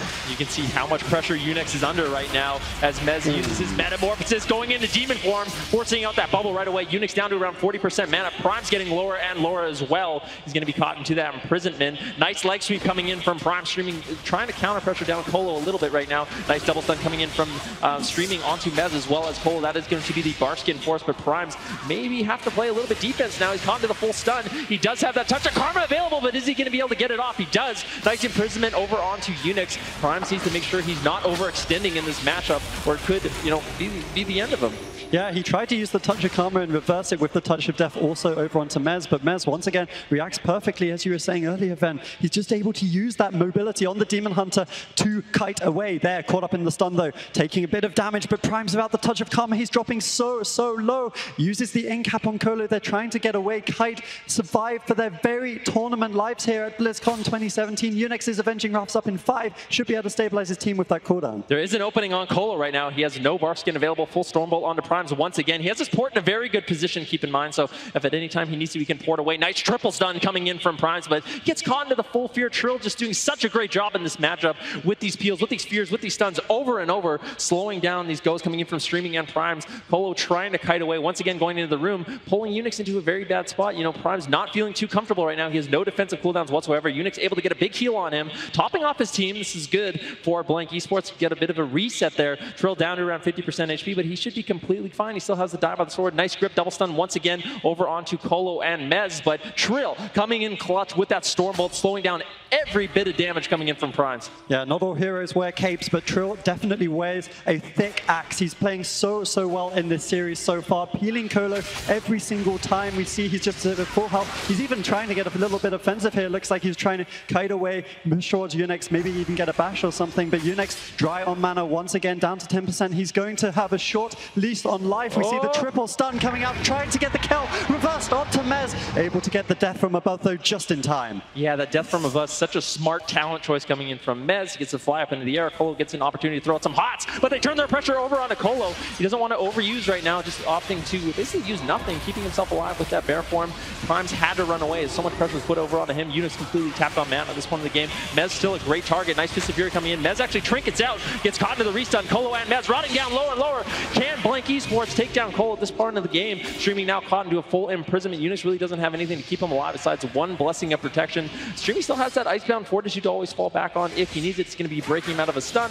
as well as healing him up a significant amount. Nice Fear coming in from Trill, but really Primes and Streaming didn't use much there, so that was more of a preemptive Fear to slow down some of that damage coming in from Blanke Esports. Yeah, and we saw the defensive peels over onto Primes because Colo was not able to top himself before the stun, now caught up once again, but we see a disarm over onto Streaming, unable to get out his DPS. Great plays once again from Trill. Can Colo stabilize his team though? Mez dropping low, Dampening starting to tick in. We see no touch of karma on Primes. They're able to force him defensive just when he was really wanting to push for that kill. Yeah, Blanke Esports really playing well in this matchup, trying to get those setups over and over, with Trill just playing defense for his team, doing an excellent job. It's so difficult for them to get these setups that they need to. Colo now caught into a full stun. Streaming trying to put some pressure out onto him. Mez trying to slow down Unix. Prime says no way, comes back, forcing Mez to retreat back to Colo. He doesn't want to get get caught into those stuns. Nice grip. Fist of Fury coming in from Primes and streaming. A little bit of pressure over on Colo, but Mez reverses it with the Chaos Nova. A lot of pressure over on the Primes. He needs to survive just a little bit longer. Has that touch of Karma coming up in 9 seconds, but it looks like he's just going to be in the middle of the map, just kiting away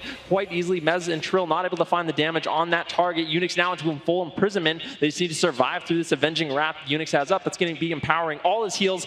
We are in Dampening right now, so once that Avenging Wrath fades, it's going to be very difficult for him to heal through the damage of that Demon Hunter and that Warrior. Yeah, absolutely, and we do have a few cooldowns left on Prime, such as the Touch of Karma, but it really is the story of that blue bar. We see Colo dropping lower and lower. He needs to be able to stabilize. No Iron Bark and no Bark Skin at this moment of time. Of course, he does have the renewal if he does feel like he needs the additional healing. We see the Incap. They're trying to swap it over a little bit onto Mez and Troll, but we haven't seen too much pressure coming out there. It always feels like they have some mobility or some cooldown to survive, and that's been the story of this series for Method Synergy. They've just always had something in Blanke Esports. While they have been getting a fair few setups, they're running out of time basically in this series. Yeah, they're running out of time indeed, but they still have a lot of offensive cooldowns. Touch of Death is going to be committed by Primes right now. Looks like they're trying to put a lot of pressure over onto, I believe, Colo, but he's just not taking too much damage. Unix once again having to use that Divine Shield as Mez basically solo forces that out. That's going to be full Stormbolt onto Primes, but Streaming is the one that's in trouble, getting lower and lower. Can Method Synergy take down Blanke Esports? Unix managing to keep Streaming alive, but he can't keep himself up. Colo just needs to stabilize, and Method Synergy is going to close out this game 3-1. Yep, the Aussies draw a blank as Method advances to the top 6. They'll be playing later today as well as tomorrow. Your North American champions have won their first game on the BlizzCon main stage. If you're a North American fan, make some noise! All right, I'm sure we have some EU fans as well. We'll let you EU guys hype them up, though. I did my job. All right, the game is underway. Chun-Li and Thugonomics looking to get aggressive very early on. You can see Swapsy actually playing that Elemental Shaman, Blizzo on the Arms Warrior, and Botor on that Wrestler Druid. Kind of expected running into this blind pick on the Grand Arena. Thugonomics taking a lot of pressure initially right now. Full Stormbolt over onto Thug as he gets lower and lower.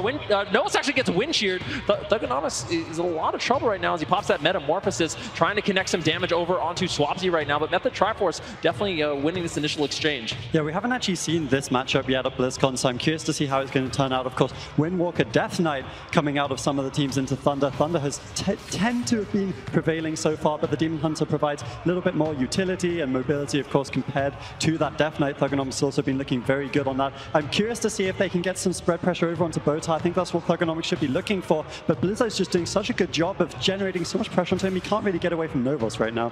Yeah, Thugonomics now reconnecting over onto Swapsy, and this is what Splice likes to do as this composition, like to bounce around, stall the game, create windows of opportunity, but they might not have that opportunity as Thugonomics gets lower and lower. Novo's going to be throwing out that Tranquility, just spamming out those regrowths as well over and over. Nice double fear coming in from Blizzo. Method Triforce looking to get aggressive, really pushing the pace of this matchup. Swapsy now taking a lot of damage. You having to use that Astral Shift, able to survive. He is playing Orc as well as Relentless, so those stuns not going to be too long on him, but while he's in those stuns, it is going to be big trouble. Yeah, and one of the differences in the metas is we do see Blizzo also dropping low, having to trade out the Die by the Sword, is we see the European Druids often opting for the PvP trinket, whereas Novos on the NA side of things always playing Relentless, so that's an interesting dynamic. We see Botar's been able to hold on to his trinket so far, so he will have that as an out if needed, but can he heal through the damage? We see Storm, Earth, and Fire being popped by Chun-Li, getting a lot of pressure over onto Blizzo.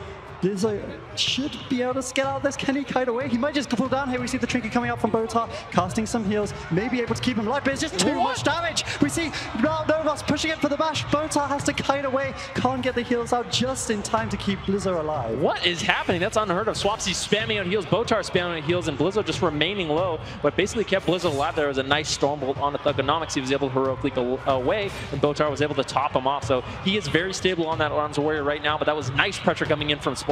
Another interrupt over onto Novo. So if we look at mana, this is a nice swap actually onto Swapsy as well as Blizzo. But if, I was going to say, if we look at mana, Novo's around 50% right now. Botar, I think, is a lot higher, but a nice swap over onto Blizzo once again. Thugonomics and Chun-Li doing a tremendous amount of damage right now. Nice Cyclone over onto Botar, but Botar doing an excellent job with that preemptive Iron Bark. That's basically the only thing that kept Blizzo alive during that setup. But now he does not have that Iron Bark for Swapsy. Thugonomics and Chun-Li all over the place right now. Yeah, really, Chun-Li is doing such a good job. He's also synergizing well with Novos, so he's able to get maybe the in-cap over onto Swapsy, and it's Swapsy's job to protect Botar from control with the wind shear. So if they can synergize that, they can keep getting this crowd control over onto Botar. They're also putting him behind, which means his mana isn't looking that great. We see Chun-Li dropping low, has to trade out the touch of Karma. Good pressure coming in by Method Triforce, but the Windwalker's really looking for those burst setups, and you can see Touch of Death is just coming off cooldown right now for Chun-Li. Yeah, this is an opportunity for Splyce to get very aggressive. Swapsy has that Astral Shift up, full incapacitate over onto Swapsy. Full leg sweep over onto Blizzo. This is a nice setup coming in from Splyce. Blizzo trying to heroic leap away. Nice fear coming in, but he gets lower and lower. Blood Elf Silence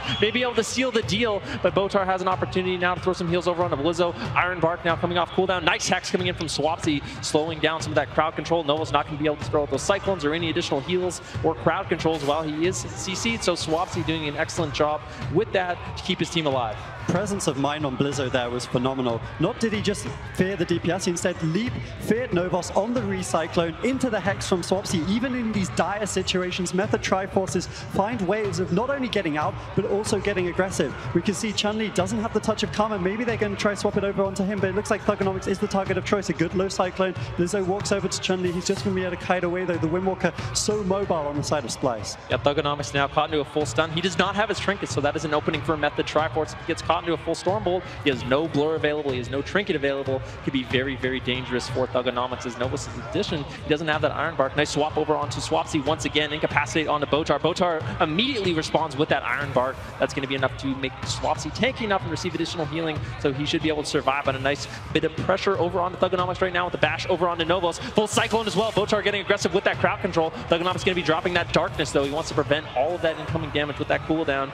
I think it's a good trade. Yeah, and Blizzo's just going to back off. He's going to respect the damage reduction coming in there. Swapsy taking a fair bit, does has that Astral Shift. That will be the defensive cooldown for the Elemental. Shaman not having traded out, though, because Botar getting the Tranquility behind the pillar. Now, he is behind the pillar, which means he cannot be protected by Swapsy. The Bash Cyclone well exploited by Novos there, but a nice defensive Hex at the same time means Chun-Li will not be getting out the burst he wants. He does have the Storm Earth and Fire up right now, but Touch of Death is not available just yet. Incapacitate over on the Botar. Another leg sweep over on the Blizzo. He does have the Die by the Sword. He needs to get out of these stuns. Immediately popping that Die by the Sword as Botar is caught into that triple DR Cyclone. Nice crowd control coming in from Novos. Both teams getting very aggressive in this matchup. This is the most back and forth matchup we've seen so far in this tournament. Chun-Li trying to connect to his target, but Swapsy's going to be leaping away, casting that Ice Fury. Now Thugonomics needs to be careful. He needs to be kiting, and he's doing an excellent job on that Demon Hunter so far. Chun-Li's going to be popping that Fortifying Brew, going to make him tanky enough. Mana, Novos around 35% right now. I can't see Botar's mana. It's about even, so both healers, even at this point in the game, 5% dampening has kicked in. It's going to be harder and harder for the healers to keep up, but that's a full stun onto Blizzo, trying to get away. He actually gets Dispel. That was a beautiful Dispel coming in from Botar with that Iron Bark. Blizzo is going to survive, but a nice imprisonment. Swap over onto Novos, though. Blizzo as well. Swapsy looking to get aggressive and turn the pressure over onto Splyce, but Splyce responds with a nice stun onto Botar and Blizzo. Yeah, Splyce actually had a very aggressive situation there. They got the in-cap on Botar. Novos blinked forward to try get the Crapula up CC, but it was Swapsy with the stun coming out, denying that into Blizzo's charge, into Botar's Ursul's Vortex. Method Triforce synergizing so well in this game, and that's one of the reasons that they are the 2 times defending champions. Now Splyce, once again, they're back to the drawing board, looking for the in-cap on Botar. Can they follow up any CC? Once again denied. Stormbolt by Blizzo into the blink from Botar. They're doing such a good job of denying Novos from getting aggressive. That was a nice interrupt, though, coming in from Thugonomics. Swapsy might just go down here. He's trying to kite away. He's caught into the middle of the map. Blizzo coming in clutch once again with that double fear disarm over onto Thugonomics. Botar should be able to top off Swapsy. This is such good pressure coming in from Splyce in this matchup. Botar once again getting caught into that incapacitate. I'm surprised Chun-Li and Thugonomics aren't trying to put more pressure over on the Botar. It looks like they're very happy just hitting the DPS, putting a lot of pressure onto them, forcing them to play defensive.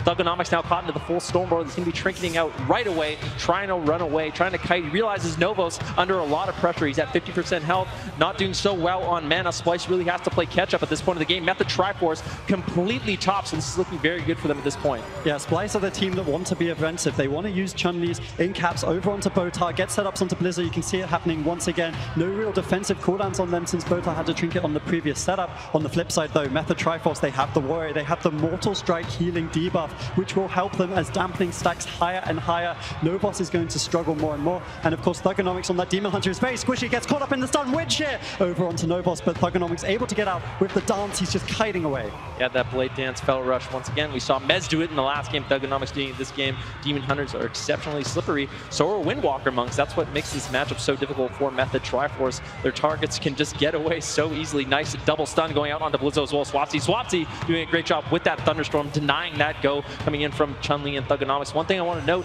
Chun-Li actually is playing that Tiger Eye Brew specialization, so he doesn't have the Fist of Fury stun, but he's going to be able to put a tremendous amount of damage onto that Shaman as well as that Arms Warrior. Yeah, and that's one of the reasons he's not running the Serenity, of course, because the Storm, Earth, and Fire, when he does use that, he's able to spread not only the Mortal Strike of his own over onto different DPS, but it also does benefit from that Brew. So Chun-Li, definitely very innovative and high damage talent choices, which will help them in Dampening. It's one of the reasons Botar has been struggling so hard. Now, we see they're getting aggressive. Novos able to blink in, get the Cyclone. No Trinket on Botar. Can they get aggressive on Swapsy? He does have the Astral Shift. Should be able to survive. Recyclone mistimed by Novos. That should give the opportunity for Botar to get some heals out. Caught up in the bash right now. Windshare is available for Swapsy also, but Thugonomics is the one taking the blunt end of this exchange. Intimidating shout to deny pressure Ironbark, but Novos is and they're running out of time. Yeah, they are running out of time. Novos looking for a drink, but Thugonomics caught into a stun. Can they take him down? Novos does not have an opportunity to drink there. Nice a bit of damage coming in from Thugonomics and Chun-Li over onto Swapsy as well. They're trying to counter pressure, but that was very well read by Blizzo and Swapsy. Realizing that Novos was going for that drink, they went all in on the Thugonomics, and now Thugonomics still in a situation where he's not getting topped off. Novos doing everything he can to keep him alive. He's caught into a stun right now. Blizzo and Swapsy, they just need to survive. They have that mana edge, but not by much. Botar almost completely tapped as well. Yeah, absolutely. Botar dropping lower and lower on mana, but Novos still completely in. We're seeing cooldowns being rotated, but they are slowly but surely running out. 27% dampening, 27% healing reduction for both of these Druids who are already struggling. We see the artifact from Novos should be able to increase some of those hot heals, but no, Thugonomics having to play so defensively. They can't exchange damage, they can't get over onto Swapsy, and if they can't do that, they won't be able to get those double stuns, the double chaos moves, the double leg sweeps. It's what they need to generate pressure and get CC over onto Botar. You also kind of fall behind as a Windwalker Monk if you're not able to get out those, you're not able to spend chi, you're not able to build up those Tiger Eye Brew stacks, so you kind of just fall further and further behind. Novos getting swapped to, having to use that Bark Skin. He just has no mana. He can't keep his team alive at this point in the game. Botar just sitting very comfortably, very far away from both Chun-Li and Thugonomics, but Splice looking to get aggressive once again onto Swapsy as well as Blizzo incapacitate over onto Botar. Botar not deciding to throw out that Iron Bark, so he's not going to be able to deflect really any of this damage right now. Blizzo gets topped off, Swapsy gets topped off, and really Splice not able to accomplish too much there with that aggression. Yeah, Botar used the Innovate and the Artifact there, so getting a significant portion of healing out. Thugonomics, though, once again, low health. We see Ironbark expiring now from Novos. He's really struggling to keep his team alive, and then Splice, they have to play defensive. Swapsy is free in the open. They can't really afford to chase him. They're going to use the Metamorphosis and try something desperately. They need to get something, but one Stormbolt could easily be the end of the game. Incap over onto Botar. They want to get aggressive on Swapsy. He reads that, gets the Astral Shift out. Once again, now the full Stormbolt over onto Thugonomics. The touch of death from Chun-Li is cycloned. No offensive pressure coming out of him. Can they get the execute? Thugonomics is dropping lower and lower. Kites behind the pillar, but Swapsy chases him down. The Thundershock, the Lava Burst, able to take game one, and the defending world champions take game one against Splice. NA was looking to try to dethrone them, but EU still looking very trying to get that three-peat going, and Splice with a whole region on their back, but it is time for game number 2 to get underway. Yeah, three-peat, try, win, whatever you want to call it. Method are a dominant team looking for their 3rd BlizzCon championship in a row. Splice looking to deny them and have been doing a good job so far. We'll have to see how Thugonomics in particular can play this matchup, because he's the one under pressure early on. Yeah, Splice looking to get very aggressive. Nice incapacity coming in from Chun-Li. A lot of burst onto Blizzo right now. Doesn't look like he's pre-hotted. Nice bash over onto Botar. This might be the die by the sword, but Thugonomics getting lower and lower as well. He's already traded out his trinket. Blizzo die by the swords. He leaps away. Imprisonment. Nice imprisonment coming in from Thugonomics. A little bit missed time though. Botar was already in that crowd control, so he wasn't going to be getting any healing out anyways. Now they're turning their attention over onto Swapsy, and this is what Zico was talking about, Splice. They need to be all over the place, keeping Method Triforce guessing. Yeah, and that's the reason that Dalaran Suez, of course, was the map choice coming out of Splice. The smaller map enables them to get slightly more aggressive, swap around between Blizzo and Swapsy, the range DPS, the elemental Shaman, trying to get some kicks over onto him. And Botar's positioning is actually very awkward. He cannot play near Novos. He needs to be away from the crowd control. So he's actually sitting off to the left of your screen right now, away from the pillar. Should make it easier for Chun-Li to push and get those incaps. Blizzo dropping low. There is the incap. Unfortunately, it gets broken by Thugonomics. Slight overstate there from Splice. That could have potentially potentially be big pressure onto Blizzo. Yeah, the Fell Barrage as well as that Tiger Eye Brew coming from Chun-Li and Thugonomics. A lot of split pressure on these high armor targets, but a nice swap over onto Novos. He gets caught into the Stormbolt. Darkness comes in, potentially too late. How is he surviving? It's that Darkness coming in from Thugonomics, but Novos does go down. Nice swap coming in from Method Triforce. Got 2-0 in the series. Last one went the distance, but now Method Triforce. Walker and that Demon Hunter, so that might be something that they want to try in this game. Yeah, I think all the eyes are basically on Blizzo and Swapsy. No matter what strategy Splyce do, whether they're trying to get the swaps over onto Botar, or whether they're just trying to crowd control him, it's down to Blizzo and Swapsy. Can they stop the crowd control firstly, and then how can they punish the overextension from Splyce? We saw in Game 2 they did a fantastic job of that now. Once again, the in-cap coming out of Botar, it's not really followed up by anything though. Novos not willing to push in. They get the damage, but it's not going to be enough just because Botar is now free to heal. Yeah, Blizzo and Swapsy putting the Fear of God into Novos now. He does not want to push in and get aggressive like you were saying. Botar going to be throwing in that Iron Bark. Thugonomics and Chun-Li both committing a fair bit of damage. Metamorphosis still available as well as that Touch of Death. So Splyce, they still have a lot of tools for that aggression when they need it. Incapacity over onto Swapsy, just trying to slow down any sort of cast that he's getting out. But it looks like Botar will be able to throw out a Cyclone. Nice crowd control. If Method Triforce can just stall out the game, as we saw in game number 1, they definitely have an advantage later on. Yeah, and building on that, it's like Zico said, the hardest thing about playing Restoration Druid is choosing how much you should be offensive and how much you should be defensive. You've got a great toolkit. The answer isn't to overextend, but the answer definitely isn't to just sit back either. Novos needs to be pushing in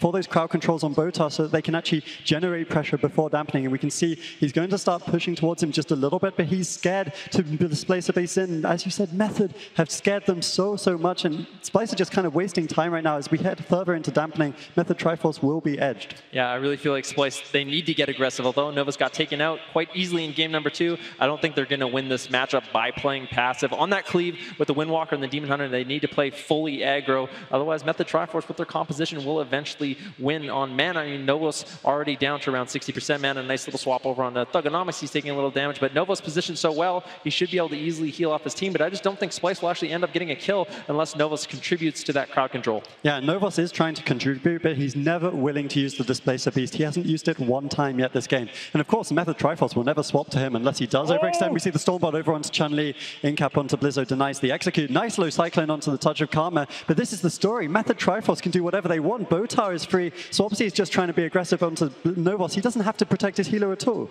I feel like Splyce, I don't know what's going on with them right now, but definitely not playing as solid as they were in game number 1. Method Triforce making this matchup very difficult for them. Some nice pressure over onto Swapsy right now. Still doesn't have that Astral Shift for another 20 seconds. Botar, no Iron Bark as they turn their attention over onto Blizzo, keeping him honest, making sure that he does have to go into that defensive stance. Nice stun over onto Thugonomics as they try to generate some pressure. Chun-Li just going to be porting out, making sure that he's not a good target, healing himself up with that portal heal as well. So Splyce has stabilized for the time being. Yeah, they've stabilized, but Chun-Li is behind the pillar, and we were talking about previously, when you're having to play this defensive, it's really hard to get momentum. I would actually like to see, as you said, Ven, swaps over onto Botar. Can they get the in-cap into just stuns from the DPS? Because right now, nothing's really happening. You look at the mana, Novos down to about 30%. He's trying to sit down for a drink, but Swapsy will never let him. Botar at 50%, not really pressured. Thugonomics now. He is swapping over onto Botar, trying to get a bit of pressure. Gets caught up in the bash, but that's going to be down. Can they get the in-cap over onto Botar? I'd love to see them swap to him. It looks like they want it, but the stun from Swapsy,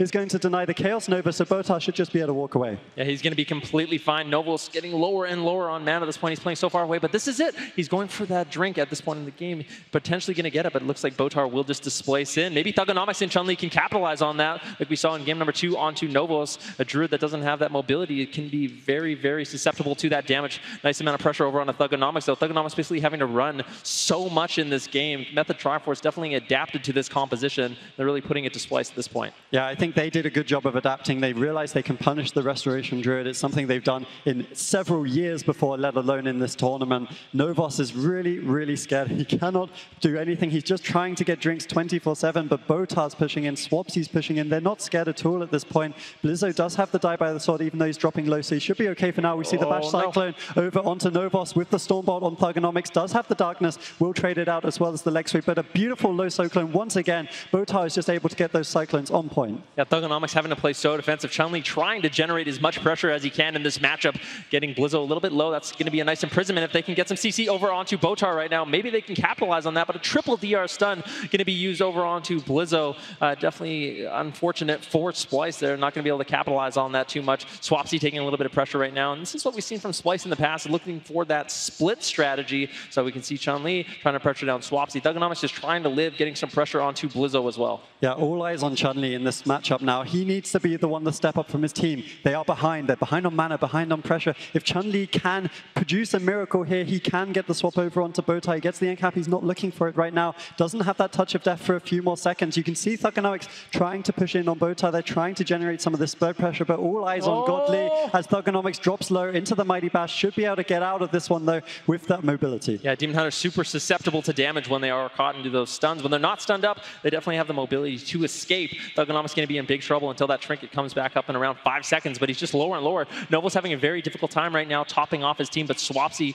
getting pressured down quite nicely now by Chun-Li. That Tiger Brood doing some work. Bowtie, though, just positioned so nicely at max range, making sure his entire team's hotted up, and this is just not the same pressure that we saw in game number 1. Yeah, absolutely, and we can see some of the offensive cooldowns coming up for Method in the very near future. We've got the Battle Cry, we've got that Stormkeeper. All of those will build up some very big damage, and Novos down to about 10% mana. He's once again trying to get away, looking for the drink, but Swapsy, again, stuns him. He's just doing whatever he can to stop the stealth in the first place, because of course, once the rest of Druid does get in stealth, it's very hard to deny that drink. Chun-Li's trying to get some pressure going, holding onto his touch of death, waiting for the perfect opportunity, but so far, so way, it's been so difficult for him to actually set that up. Yeah, Novos has been looking for those drinks, like I mentioned, but Method Triforce just not allowing it. But this is really good for Novos. If Thugonomics can just survive a little bit longer, this could put Splyce in a very good position where they could actually out-mana Method Triforce. Novos gets a huge mana lead at this point in the game. Swapsy getting lower and lower. Well done by Novos. Very, very persistent in getting that drink, eventually going to pay off. Yep, those slippery DPS do pay dividends there for Novos. He didn't have to worry about their health for a few seconds,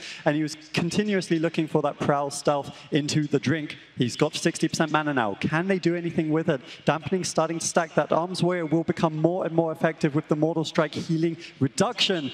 Thugonomics, of course, on the Demon Hunter, he's mobile, but like you said, Ven, if he gets caught up in the stun, he's so susceptible to death. Yeah, Touch of Death has been committed by Chun-Li. A nice little bit of burst going over on a Swapsy as he gets lower and lower, not opting to use that Astral Shift. It looks like Bowtie is going to be able to heal him up quite nicely. Bowtie is still a little bit behind on mana, but Novos falling much, much further, so this should get evened up very, very shortly. We are at 12% dampening in this game. Chun-Li still has that Touch of Karma. He should be safe, but I like the pressure that Blizzo and Swapsy are putting out onto him, making sure that he has to run away, giving him less time to build up those Tiger Brew stacks, as well as get out that significant damage. And we see the stun coming over onto Chun-Li into the DR stun from Swapsy. They get the kill before Touch of Karma. Method Triforce chaining their stuns, chaining their game. They had the game plan in mind.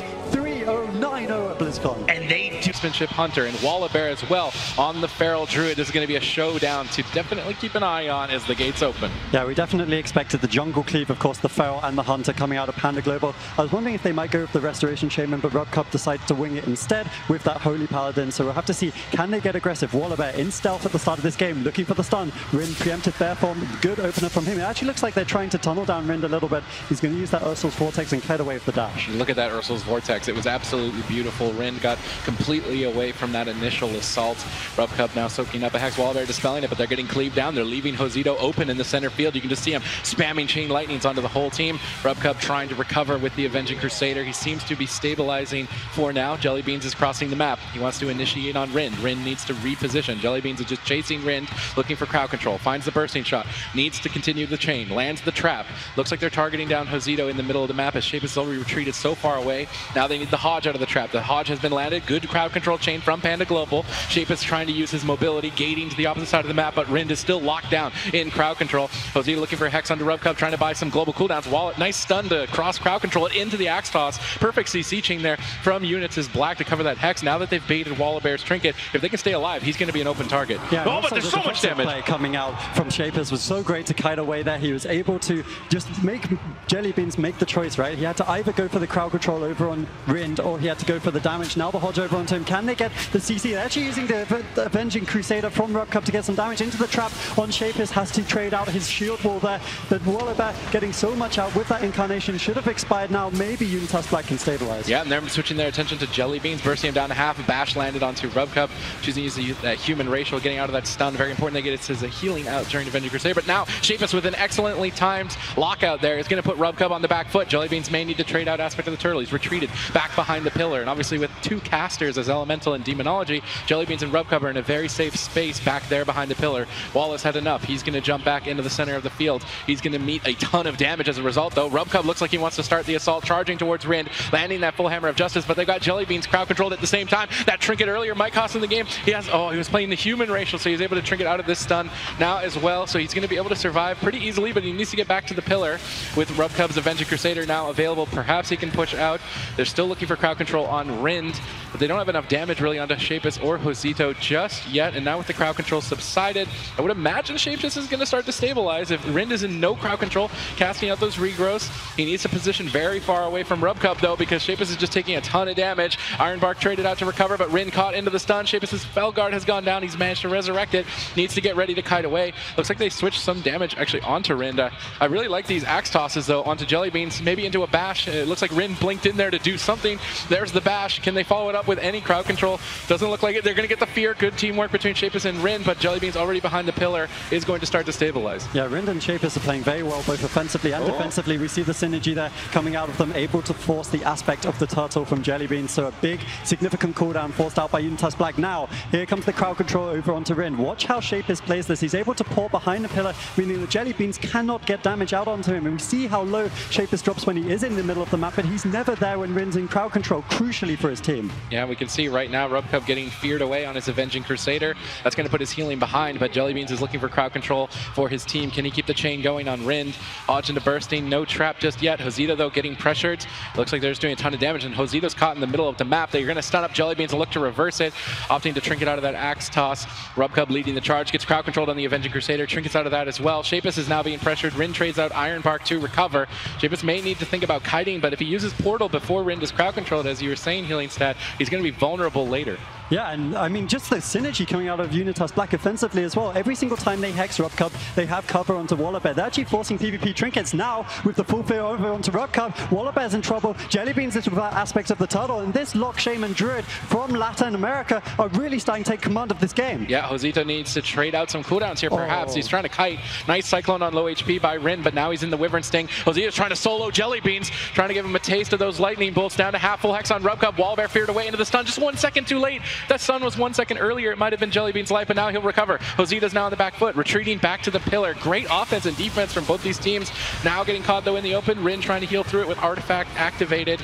Seems to be enough so far. It's hard to tell with how much damage Rubcub is adding into this constantly. Yeah, Rind, not only was that Cyclone a low Cyclone over onto Wallabear, it also cycloned the beginning of the Incarnation, which has now expired. Oh, that lockout! That was the offensive push. Now we see Jellybeans having to retreat behind the pillars. Josito has taste for blood. He wants to push in. Rubcub does have the healing cooldowns to answer it, of course, but his mana dropping lower and lower as we will start to get into Dampening momentarily. That's where the Lock, Shaman, Druid should accelerate. All right, nice Dispel from Wallabear instantly on Rubcub's Hex. It's going to open him up to spam out some heals. Rind, in the meantime, crowd controlled by Wyvern Sting into a trap. Can Rubcub get to center field in time to continue the chain? They're going to use the bursting shot to buy time for Rubcub as he's crossing the map. Follows up with the stun. They get the Astral Shift from Josito Jones. Then they switch their attention to Rind as well, but Jellybeans needs to be careful. He's out in the open. Full bash onto Rubcub. How do they respond? Rubcub trading out the Divine Shield. Now they want to reverse the pressure. Shapus is low. Josito is low. Rind has a lot of work ahead of him with very limited cooldowns. Josito trying to kite and spam out the healing surge, but it is not looking to be enough as Panda Global are doing tremendous amounts of damage here. Avenging Crusader activated. Josito barely survives. Shapus is hanging on. Rind is still trying to kite away from crowd control, and he can't top his team. Yeah, he couldn't top his team before the crowd control. If Jellybeans lands this trap, this could be game over onto Josito, who does not have the Astral Shift. Can they connect, though? The fears coming out desperately over onto Wallabear. We see a full Hammer of Justice. They've reconnected now, but once again, Jellybeans unable to get the damage with the True Shot Aura into the DR Wyvern. Looks like Rind going to be able to get out of the crowd control, uses Artifact, and keep Josito alive. Yeah, Josito barely survives, and now Jellybeans on the back foot. Aspect of the Turtle barely activated in time. This has been an even back and forth fight throughout. As we get deeper into Dampening, the mana is going to get tapped. Cooldowns are going to be overlapped just to stay alive, and at this point, Panda Global are thinking they weren't expecting this level of competition. Now they're trying to get something done. They're going to jump over onto Josito Jones. They got a 17-second window. Rind is trying to buy time for that with his Iron Bark, rotating well through the defensive cooldowns. Now Josito looking to turn the pressure around. Stormkeeper activated. Full Hex. Where's the cross CC? They don't get the cross CC. Wallabear is able to dispel. Now the fear onto Rubcub to follow up. Shapus gating away, looking to try and find a kill. Wallace sees it. He's already line of sighting in the back. Rind in a good position to spam heal, but Jellybeans is pushing up. Lands the bursting shot, gets stunned on the bursting shot, forced to trinket that in line of sight. Dalka's consumption hit hard. He pre-exiled it. Nice play from Jellybeans. Now Wallow, though, caught into the axe toss. Luckily, just before he bashed Josito to deny any elemental Shaman. Now Josito on the back foot, and this match is so back and forth, it's hard to keep up. Josito trying to run away, uses the astral shift, but this is a major mistake. It's 2 seconds away before Wallabear's incarnation. If Josito survives the next 20 seconds, it's a miracle. Yeah, if Josito now, he needs to get this kill before that Avenging Crusader comes up on Rubcub. You can see it in about 5 seconds. It looks very unlikely, and Panda Global, they recognize this. They're turtling behind the pillar. They know they can win the game right here. Here comes the incarnation. Josito has no defensive cooldowns. The Iron Bark from Rind might be enough. We're in dampening though, so he's really struggling, going to fall behind. Wallabear also taking a lot of damage, does not have any of those survival instincts, and it actually looks like Josito might be able to kite away here. Amazing fears by Shapis allowed Josito to easily survive, fearing Jellybeans away 3 times, and now Rubcup on the back foot with nothing left is looking to go down as Unitas Black are trying their hardest to claim game number 1. Rind caught into the trap, Josito caught into the bash, great cross CC, but Rubcup is just barely staying alive. He's dying to the Demonology Pet behind the pillar. He has no mana to keep this going. They're switching their attention to Wallabear, and Panda Global have almost no way to bring this game back. Wallace desperately trying to get back behind the pillar. Rubcup into the stun. It's only going to take 1 more lava burst to put this game over. Josito moves in. He knows that they have them on the ropes. 10 more seconds until Rubcup can recover. Can he stay alive for that 10 seconds? Wall is going to stun up the DPS, try and stall it out, but Rubcup is just dipping lower and lower. It's an elemental buffet at this point for Unitas Black. Anybody could fall over. Wind shear lands, and Unitas Black are going to lead the series. In this series, and you can trying to put Latin America on their backs, but let's see if Panda Global can bring it back and shut them down. Here we go, the gates have opened. Jellybeans is going to charge the center field to meet Josito. Jellybeans is just going to disengage all the way in, trying to go after Shapis early on. Rubcub now charging across the map. They land the full Hammer of Justice. They're going to switch some pressure to Rind, try and get the Vim off of him as quickly as possible, then switch back, but they don't even get it. They at least get a Bark Skin. Maybe they're just doing a run at the Druid strategy. Rind, though, is playing very far away. Definitely want to highlight his defense. Getting caught there, but with a DR stun, I don't think he's going to fall. Bark Skin not available, displaces back behind the pillar, perfectly out of line of sight of Jellybeans. And now Jellybeans has to walk all the way back. Unless Rubcub can solo Rind, I don't think Rubcub's going to be able to solo him. Now caught into the bursting shot. They're going to switch their attention to a different target. Probably Josito or maybe Shapis, but their damage is just too low. They don't have enough damage for these swaps. It's just going to put them further behind. Rind pre-Iron Barking, all of this crowd control should allow Josito now to get aggressive. Yeah, I really like the actual strategy change-up coming from Panda Global here. They're actually opting to put more damage into Rind. That's going to take the Vim off. It's also going to make it harder for this Restoration Druid, who of course is not playing Overgrowth, to just spread out those hots, get the healing. You see his entire team is rotting down just a little bit here, but of course on the flip side, Jellybeans has to be in the open a lot to do this strategy. He has to chase Rind around the map, and that exposes him to burst damage coming out of Shapis and Josito. Yeah, Rubcub leading the charge for his team right now. Avenging Crusader activated. He wants to land a stun on Rind, and now Jellybeans needs to follow it up, but he's caught in the middle in a stun lock combo, trying to disengage over in time. Rind sees him disengage and displaces immediately the opposite direction, so now Jellybeans is going to have to waddle all the way back at Rind, and if Rind keeps switching sides, it will be difficult. They're going to switch their attention to Shapis, catch him in the bash, perfectly timed with the bursting shot. Good cross crowd control from Panda Global. Shapis forced to trade out his defensive cooldown on ending resolve. This should allow him to stay in the middle of the map and survive quite easily. He's got that dark glare eyeball pet summon. He's getting ready to set up for a giant Valkyles. If Rubcub isn't ready, he could easily go down. He's trying to get back behind the pillar. Tons of consistent pressure following that up. Jellybeans disengaged back behind the pillar. Wallabear is going to try and follow suit as Panda Global are on the run. Yeah, the Lock Shaman Druid really starting to set up this triangle formation. It's something we talk about from time to time when it comes to these casters. It means that it's harder for the melee DPS to cleave. It also means that it's harder to line of sight them, because if you go for one angle behind the pillar, then they always have a different one of approaching you from. And we can see Wallabear now dropping low, has to trade out the Trinket and the Divine Shield coming out of Rubcub. Huge defensive overlap from Panda Global. Let's see if Unitas can punish. Oh, another stun now onto Jellybeans as he dips low, but Rubcub's picking him back up with some well-timed Crusader strikes. That Avenging Crusader paying its weight in gold. Now moving over for the stun. Can Jellybeans get in line of sight? He disengages over, looking for the Wyvern Sting, goes for the trap instead. Now they're trying to chase down Shapis, but Shapis is a little bit too slippery. Portals back behind one pillar, gates to the other, and this is the map pick disadvantage that Panda Global walked into. They picked this map, and this is almost like we saw Sneaky Snakes earlier picking Toveron, and I can't help but feel it was a mistake. They're trying to burst down Shapis. At the same time, Jellybeans is getting bursted down. He's forced to get back to the pillar. Rubcub sustains him. Rind is just 60 yards away from the fight. He wants to never be crowd controlled. He knows they can win the late game. Rubcub's doing a decent job keeping his mana on par, but he needs to get drinks, and that's kind of the consistent mistake from the healers versus druids is they don't go for enough drinks. They can't naturally have more mana. I would love to see them try maybe root this Felguard that's behind the pillar, obviously attacking Rubcub the entire game. They have to wait till all the pets are gone. It can be difficult to do, but if they want to play the late game, they need drinks. Yeah, absolutely. And the thing is, Shapus, like, the only advantage of the bigger map is if you can catch Shapus in an over-aggressive position where he's out of range of his portal, but he's not falling for it. He's just playing defensive. He knows that he wants that late game. True Shot aura now popped by Jellybeans, but nothing really doing. Rind out of crowd control, uses the Iron Buck, going to keep Shapus topped off in this situation, and we see more and more cooldowns coming out of Panda Global. There's the Blessing Protection, the Avenging Crusader. They still get the aspect of the turtle. So much damage from Unitas, and Panda are also running out of mana. Yeah, they're running out of mana, they're running out of cooldowns. We're not even into dampening at this point. They get a nice crowd control here from Panda Global, though, and Shapus portals away immediately back away from the pillar. And with where Rind is, they have to run so far away from Shapus' portal. They do manage to reconnect. Unending Resolve wasn't available until very low HP. He gates on 10%. He needs to get back to Rind, but gets bashed on his pet res. His pet has died. He's missing Soul Link, and great clean setup from Panda Global, exploiting the Soul Link weakness of that Demonology Warlock and crushing him. On our hands here, Panda Global. Panda Global, which would be the first one from North America to be eliminated. Yeah, the gates are about to open. Can Panda Global handle the largest map in the pool where Rind will be able to create the most distance? Shapus will be able to exploit the most LOS. Jellybean's already pushing up and denying the demonic gateway for now, but ultimately securing it. It's very important now for Shapus to kite away, get his portal down. He's not in the best position to escape damage at the moment. Lays that demonic circle, now immediately kites away from Wall. I would imagine he's going to use the gateway. He gates away right away. Josito off healing. I like the defense play. I think Unitas Black just needs to focus more on survival, extend it to the late game. That's how they won game number 1. I like the cross CC of the Hexes and the Fears. I'd like to see that. We see Wallabear getting bursted down early on. Tons of damage out from Josita. He's out for blood. Walla's still low. Rubcub caught into the half clone. This could be an overlap of cooldowns. He's trying to greed it out. He has Avenging Crusader activated. Rubcub manages to greed it out for now.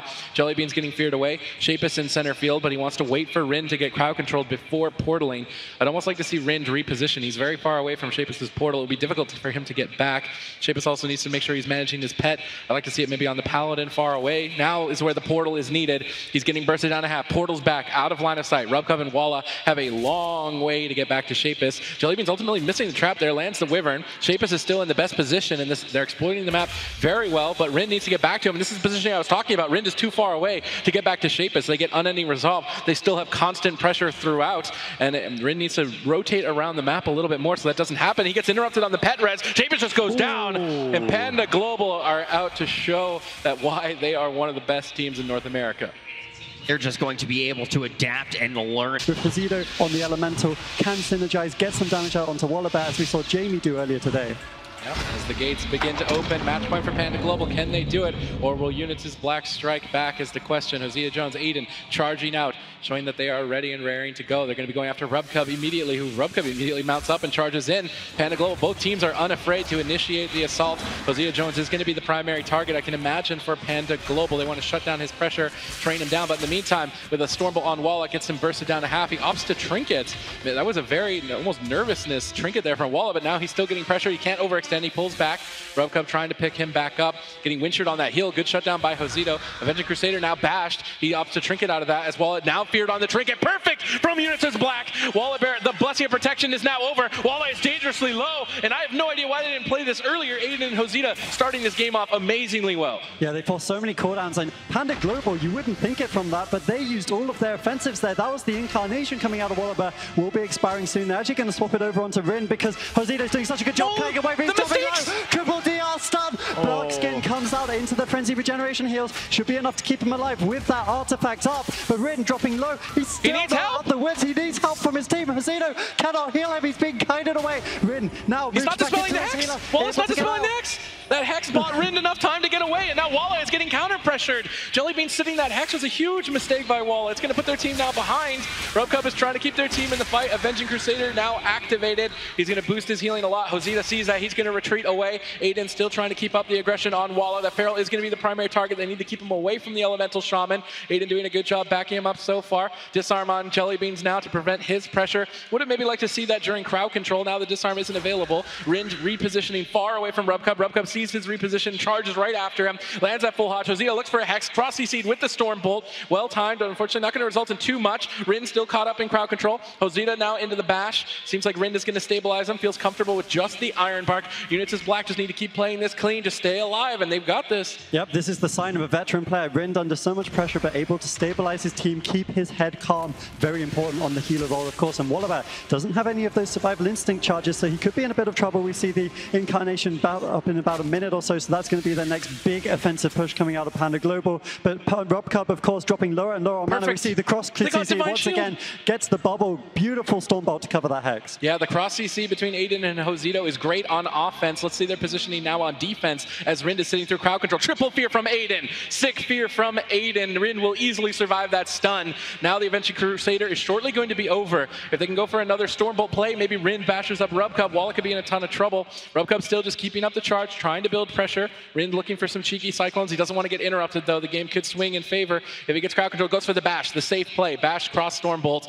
Wallabear getting bursted. He opts to trinket out. He doesn't want to fall too far behind, but he's trying to overextend. Maybe he can't go behind that pillar. He's forced to go back to the middle of the map. Rubcub is struggling to heal without Avenging Crusader, and this could be Unitas' moment to strike. Rind is sitting comfortably through the trap. Hosita not taking too much damage. He's kiting very well here behind the Tiger statue. Jellybeans is unable to attack him. They're going to switch their attention maybe to Aiden. Oh, actually over to Rind. They found that weakness earlier on. Almost killed him. They're trying to exploit it again, but Rind is ready and waiting for that assault. Rubcub's mana is a ticking time bomb for Panda Global, and Unitas Black hold together. Stormbolt onto Walla. Love to see some cross-crowd control onto Rubcub. Rind looks for a clone. Lands a full clone. This could claim the kill if Aiden can stay on target. Walla trying to kite away and stay aggressive, though.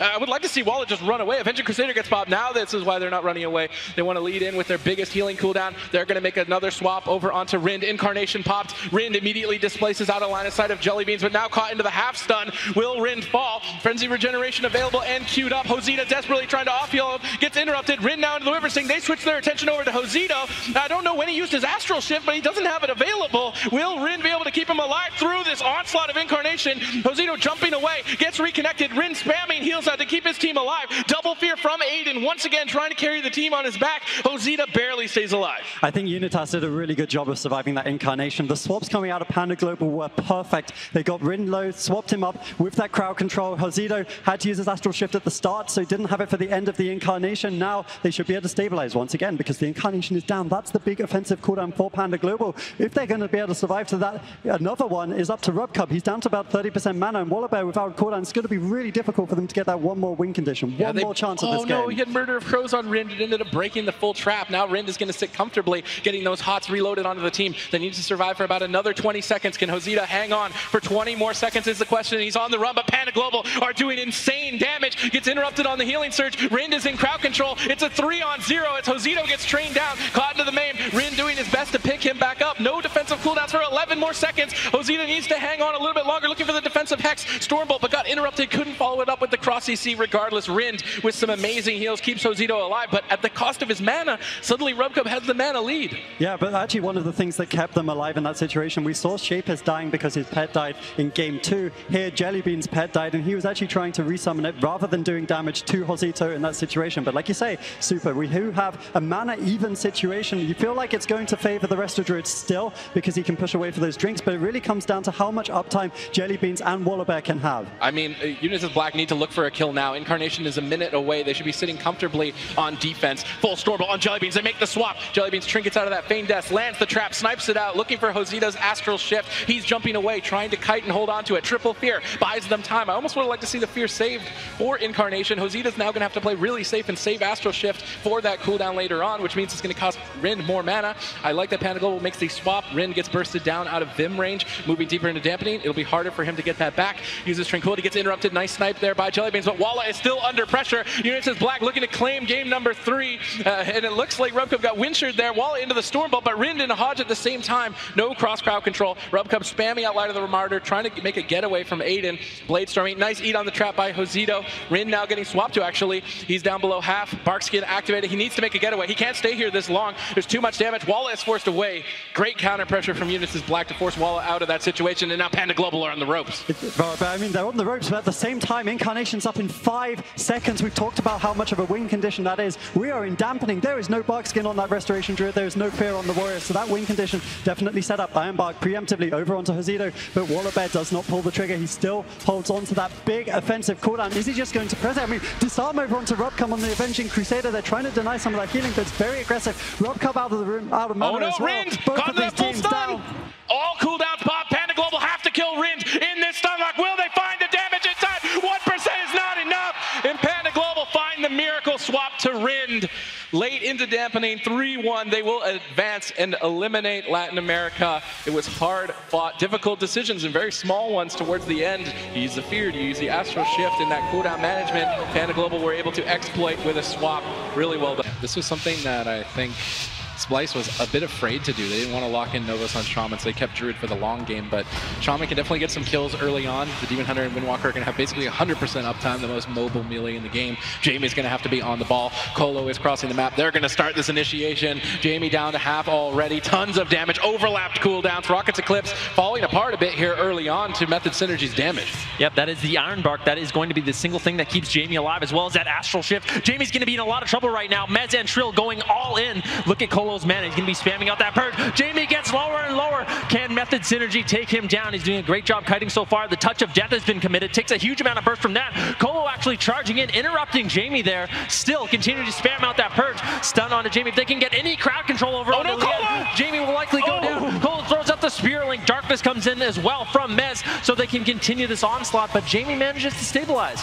Yeah, they're still just going all in at this point. Colo has no other options. It's do or die. Jamie needs to go down, or this game is going to end in favor of Rockets Eclipse. Colo is falling behind. He can no longer purge. They just need raw damage, but Lene is ready and waiting. The Imprison was 1 second too wait. He has full hots on Jamie. It might not be enough damage to put him over the edge. He's trying to kite away, but he's kiting away from Lian. Jamie getting a little bit disoriented there. Voodoo onto the Druid. Jamie trying to pick himself back up, but Colo's completely tapped on mana. He's pressed purge so many times. Will they be able to take him down? They're running on the clock. Jamie kiting across the map. Colo can no longer keep up. It's going to be up to Trill and Mez to take Jamie out. Lian trying to keep him alive. Iron Bark has now faded. Defensive cooldowns are over, and Nerd Rage is going to claim the kill. Method Synergy lead with their full aggression in game number 1, but Rockets Eclipse stay alive. They're still playing it out, trying to see if they can get anything done, but I doubt that anything is going to result. Maybe something's going to result. Astral Shift is 2 seconds away. Lian now in no crowd control with Astral Shift available. Jamie should easily survive. Well done from Rockets Eclipse. I questioned the overlap of Iron Bark and Astral Shift at the start, but it seems like Method Synergy weren't able to punish it enough. Well, one of the big things that we definitely did see there as well was Method Synergy really playing a playstyle that we do know them for. Look for those offensive cooldowns very early on, and Cole spamming out those purges. We'll have to see how Lian and Jamie can respond. Yeah, the gates have opened as we march into Dalaran sewers. Will Mez switching over into Death Knight be enough for them to claim victory? Colo went all out. I really think that's their only way to win. If they don't go all in, they're not going to win the long game. They grip Lian in. Colo in position to purge. Nerd Rage trying to peel. Disarm onto the Pillar of Frost, but Lian is still getting bursted down pretty heavily. Opts to jump down below. That means they can both connect. He blinks away. They need to find a reconnect as soon as possible before Lian can restabilize. He does. Manages to pick himself back up, and I believe that Lian is going to struggle to heal Jamie now as they switched back to him. Astral Shift will be traded out. They know they need to trade cooldowns early on to survive the purge assault. A full Hex was secured though. Colo is falling behind. The initial aggression has been thwarted, and now that the all-in is basically over, what do you do as Method Synergy? This is looking really good for Rockets Eclipse. Lian just using that Iron Bark now. Jamie should be able to survive a little bit longer. Maybe Method Synergy has one more chance, but Lian still has his trinket, so Rockets Eclipse doing an excellent job in terms of defense. Mez getting lower and lower, and like we said, they are on sort of a time limit. They need to make something happen in this matchup. Jamie down to around 50% HP right now. He doesn't have that Astral Shift. Maybe they can get some pressure out, but Mez just having such a difficult time actually connecting to his target. Yeah, ride the wind down from Trill as Mez makes his way across the map. Jamie is just running laps. I don't know if this is he's an Olympic runner or if this is arena, but Jamie seems to be untouchable at this point as he keeps making his rounds on the outside, knowing that Colo's mana will be burned through. They make a desperation move. They grip Lian in. They're trying to burst down Jamie. They drop the Cinder Ghost, so they're going all in. Can Nerd Rage peel them away long enough? Warstop to buy them a couple seconds. Full Hex with the Voodoo Totem buys them another global cooldown, and it's not enough. Jamie once again on the run. Trill drops that ride the wind. Mez is going to look to surf his way back to the target, but not able to find it. Tons of burst. Spirit Link Force. Colo is tapped, and Rockets Eclipse are looking to close. Yeah, Lian throwing out that Iron Bark immediately, trying to make Jamie just a little bit more tanky. Fist of Fury coming in from Trill. A lot of pressure out onto Rockets, but they just need to survive a little bit longer. Colo has no mana left. Mez might be able to sustain with that Icebound Fortitude, but Colo will not last longer. It gets interrupted by Nerd Rage. Nerd Rage trying to make some plays right now. Colo running away, managing to escape, so Nerd Rage turns turns its attention over onto Mez, just making it so difficult for this Frostdeath Knight to actually land some damage on his target. Yeah, Jamie using the map very effectively. He can also jump down and up, but Mez gets caught in the Storm Bolt. Trinkets out, barely survives, but Colo has nothing left. Mez gets knocked to the bottom, and Nerd Rage is slowly marching his way, gets leg swept away by Trill. 1 second away from death. Mez desperately clings to his life, but with nothing left in the tank for Colo, there's no way for him to survive. And Rockets Eclipse lead this series 2-0. And now they are just one game away from being #1 in their group. This team looking incredible, and it's pretty obvious why Sea-Doo is saying. To see if they do go for that all-in again. Maybe they do change up their target. We said maybe not necessarily the Elemental Shaman isn't their best bet. They might want to turn their attention over onto Nerd Rage, get that all-in damage and pressure over onto him. Something that could definitely work out. Trill going to be charging in, putting some pressure onto Jamie right away. Imprisonment over onto Leanne. They want to get aggressive once again over onto Jamie. Nerd Rage might have to come back and actually help out his team. Jamie getting lower and lower. This all-in from Method doing a decent job, but they really only forced out that Iron Bark. Jamie still has that Astral Shift, and you can see what a good job he's doing kiting around in that Ghost Wolf. Yeah, Rockets Eclipse played the all-in perfectly, and now Colo will be on the back foot for most of this match, so long as Jamie reacts in time. Touch of Death activated, stun on Leanne. Leanne trinkets out of that right away, realizing the pressure is still on. Mez is trying to find that kill. He's going to get denied the artifacts for now. Triple Fear out from Nerd Rage, doing everything he can to keep this game going, but Jamie is getting hunted down. Will Method Synergy be able to find the kill in time? There's no defensive cooldowns. If they can just stay on target, Jamie might go down, but he's making it so difficult. Yeah, Trill has no trinket, Mez has no trinket. That means Nerd Rage can come back. He can throw out that Stormbolt, and it's going to be very difficult for Method Synergy to actually keep this pressure going. But as I say that, Jamie is getting lower and lower. Imprisonment over onto Leanne, but Jamie in just such a good spot. Only Mez is really able to connect damage right now, and Jamie's doing an excellent job, but he gets interrupted on that heal. Leanne trying to get the hots onto him, but the Spam Purge comes in. Jamie gets taken down. Method Synergy's all in is going to work out in game number 3. The question is, will they be able to continue this strategy? They have found a win here. To see if Colo can time his purges at critical moments, not burn all that mana too fast, but still find opportunities to use purge. Let's see if they can against Rockets Eclipse. TSG, that Warrior Death Knight Cervantes, was MVP on getting his team to this tournament. Can he deliver now on the stage? Looks like Cervantes is going to be pushing in onto Colo, immediately trying to pressure him down, but it looks like, once again, Method Synergy going for that all-in onto Nerd Rage. A lot of pressure very early on. Full Chaos Nova over on Leanne. Iron Bark as well as Trinket have already been forced out, but now Colo under fire. Astral Shift used immediately. Anti-Magic Zone dropped by Cervantes, trying to slow down some of this damage so they can just train down Colo, not giving Colo any room to get out those purges. Yeah, Colo seems to be struggling. Darkness dropped down by Mez, but Nerd Rage is low as well. Die by the sword used to sustain himself. Mez charged over to silence Leanne into the paralyzed. Good crowd control chain. Nerd Rage is against the ropes. If Colo can get a couple more purges out, Nerd Rage could easily fall on Synergy. He's going to tie this up. 2-2, game 5. Like, I really want to actually break this down, because this could just be the biggest misplay coming in here from Rockets. Just go ahead and take this one away, because the game is about to get started. Here we go, ladies and gentlemen. Game 5, Rockets Eclipse versus Method Synergy. EU versus NA decided here and now. Yeah, incapacitate over onto Jamie. You can see Mez is actually playing that Nemesis, so they are looking for that all-in. I don't know who Rockets Eclipse is going to be going on. They could try to make something happen onto Colo with that leg sweep. A lot of pressure coming into Colo very early on. Darkness was dropped by Mez. That is enough to keep Colo alive. Looks like Leanne is taking a little bit of damage right now from Trill, but Mez just so far away, he's not able to help.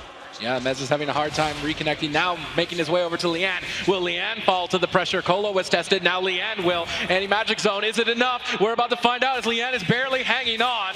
It looks like Jamie's peeling him away with Fist of Fury, but Spirit Link forced out very early on. That's going to give them a huge lead. Method Synergy are looking great in this match so far. Yeah, Leanne really doesn't have too many defensive cooldowns left. Trill and Mez are still pushing the pace right now. So much pressure over onto Leanne. Gets caught into that Fist of Fury. And a lot of bursts coming in with that Whirling Dragon Punch. At the same time, though, Colo taking a lot of pressure, caught in that Fist of Fury stun. He still has the Spirit Link Totem. Is he going to be able to drop it? Drops the Spirit Link Totem, stabilizing his HP. Leanne gets interrupted, though. If Mez and Trill can connect, Colo looking to get aggressive as well. Can Leanne survive just a little bit longer? He's trying to kite away with that Ghost Wolf. Full leg sweep. Can Mez and Trill take him down? Chaos Nova coming in as well. At the same time. Shamans are Colo. It's like another 2v2. 2v2 Cervantes Jamie versus Mez and Trill. At this point, Jamie doesn't have touch of karma. Trill doesn't either, but Mez is so low. Mez is just running away for his life. He's got nothing left in the tank. Flies up in the air in desperation to get some damage out. Trill has nothing. He's on the run. Rockets Eclipse are looking to close this. It was so in favor for them, but they ultimately fell behind. Mez and Trill doing their best. Jamie is low. Maybe they can pull off the miracle and may go down to a 1v1. Mez and Jamie both dangerous low. 1v1. Trill versus Cervantes. needs to get away. He needs resets. If Trill can just survive, use that portal, use that Windwalker mobility, I think he actually is favored in this matchup, but he needs to hold on just a little bit longer. If he doesn't have Touch of Karma, trading with a Frost Death Knight is not exactly the best decision. Oh, a perfect portal right when Cervantes jumped down, and Trill is just going to focus on evading Cervantes. He needs to stay as far away for as long as possible until his Touch of Karma is available. So Trill's going to stall this out. Maybe even look for reses. Cervantes doesn't have the ability to res, and that's going to be something that Cervantes has to keep an eye on. If Trill puts his portal on top of someone's body, he can portal back and res them. He's going to paralyze. He's just going to go for the safe 1v1 Touch of Death leg sweep. Seconds before Cervantes' trinket is available as Trill looks to close. Cervantes deflects with the anti-magic shell, avoiding out of line of sight, but he's not going to have any self-healing unless he can Death Strike, and if he's spending all the runic power to Death Strike, he's not going to do any damage, and this is looking like Trill is going to take it. Yeah, Trill just needs to hold on a little bit longer. He got Cervantes' trinket. Icebound Fortitude not going to be available for quite some time, and this is why Windwalker monks are so exceptionally good in this 1v1. He can just hide around this pillar, wait for his cooldowns to come back up. He still has a Storm Earth and Fire Charge. He still has his Touch of Karma. This is looking exceptional for Trill. Yeah, Trill just mounting up. Cervantes mounting up as well. He's realized that I think he's in disbelief that they lost at the end of this, so he really doesn't have any options. He can't. He's going for the res. He's threatening the res, and that means Cervantes has to come back. He's running in and out. Trill's trying to find the best position to set up for the res. Cervantes is trying to bait him into it, and it's going to be a bit of a mind game. Trill has all of his cooldowns. He's looking for the clean, easy kill. He's trying to bait the trinket here with a Fist of Fury maybe before the leg sweep. I'm really curious to see if he goes for the leg sweep first. He goes for the leg sweep. No trinket available. Maybe Cervantes is playing Blood Off. Tons of damage to follow it up, and Trill is going to play it out clean to the book as he's looking to close. Cervantes denies, but there's absolutely nothing he can do at this point. And Method Synergy take Rockets Eclipse 5-3. So insane.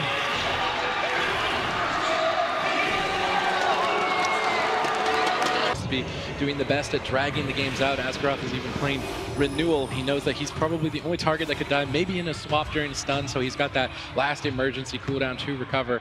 Cyfoxy crossing the map. SSDS Amni following suit. Stun over onto Nixie. It looks like he's going to be the primary target as Sneaky Snakes look to engage. Trap landed up, but War Bannered, well timed by Kara on that Warrior here, breaking up that initial crowd control chain, and now ABC can start getting aggressive. Yeah, this isn't necessarily the best start for Sneaky Snakes. Full Stormbolt over onto Cyfoxy. Kara looking to turn around the pressure right now, popping his offensive cooldowns, getting some pressure out, but Amni should be able to heal through this damage initially. Nixie getting lower and lower, down around 50% HP, gets a huge heal from Asgaroth, who does have his artifact weapon ability activated. That's going to be increasing all his healing, allowing ABC to be very stable.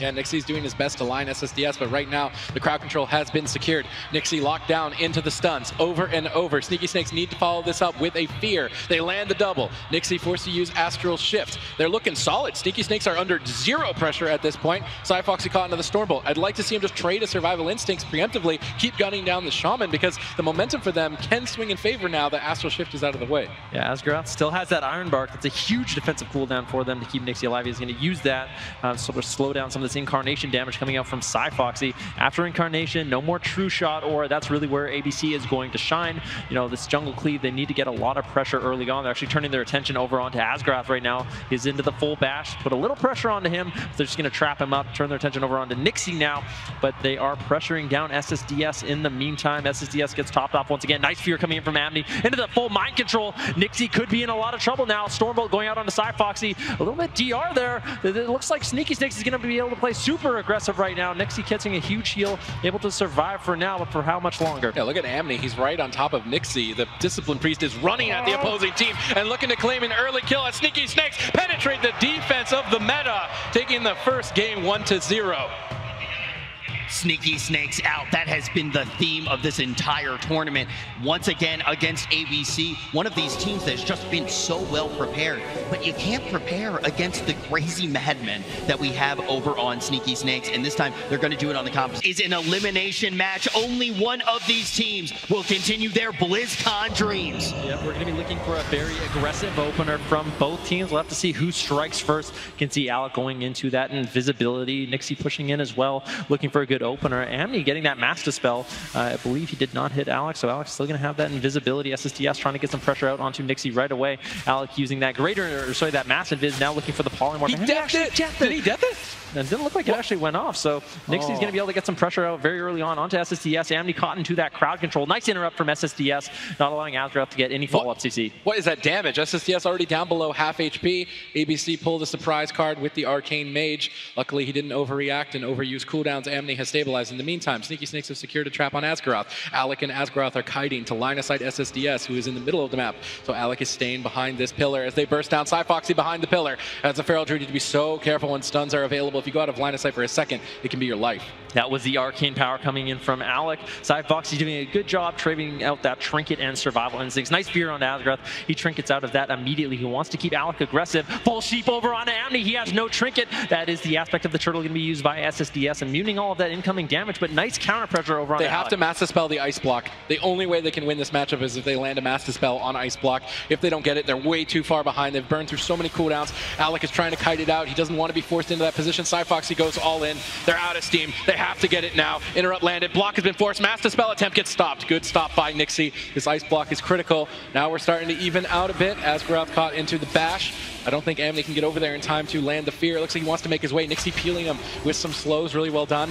Unfortunately, the Wyvern Sting on the Monk there got all the dots off. It was a bit random there for SSDS. Now he doesn't have that for the Druid, which could have set up to win the game. That could be the misplay that loses it for Sneaky Snakes. And Nixie does have his Serenity, though. They can make something happen. Looks like SSDS is the target of choice. Cyfoxy actually caught into the leg sweep with a Polymorph over onto Amni. Huge pressure coming in from ABC. Cyfoxy gets lower and lower, but a power barrier coming in from Amni, diffusing that damage. Full fear over onto Asgroth, and it looks like they're trying to connect some damage over onto Alec, but he's doing such a good job just kiting around the map on that Arcane Mage. Yeah, he timed his displace in the center of the map so he could get back to Asgroth and then go to the opposite side of the map.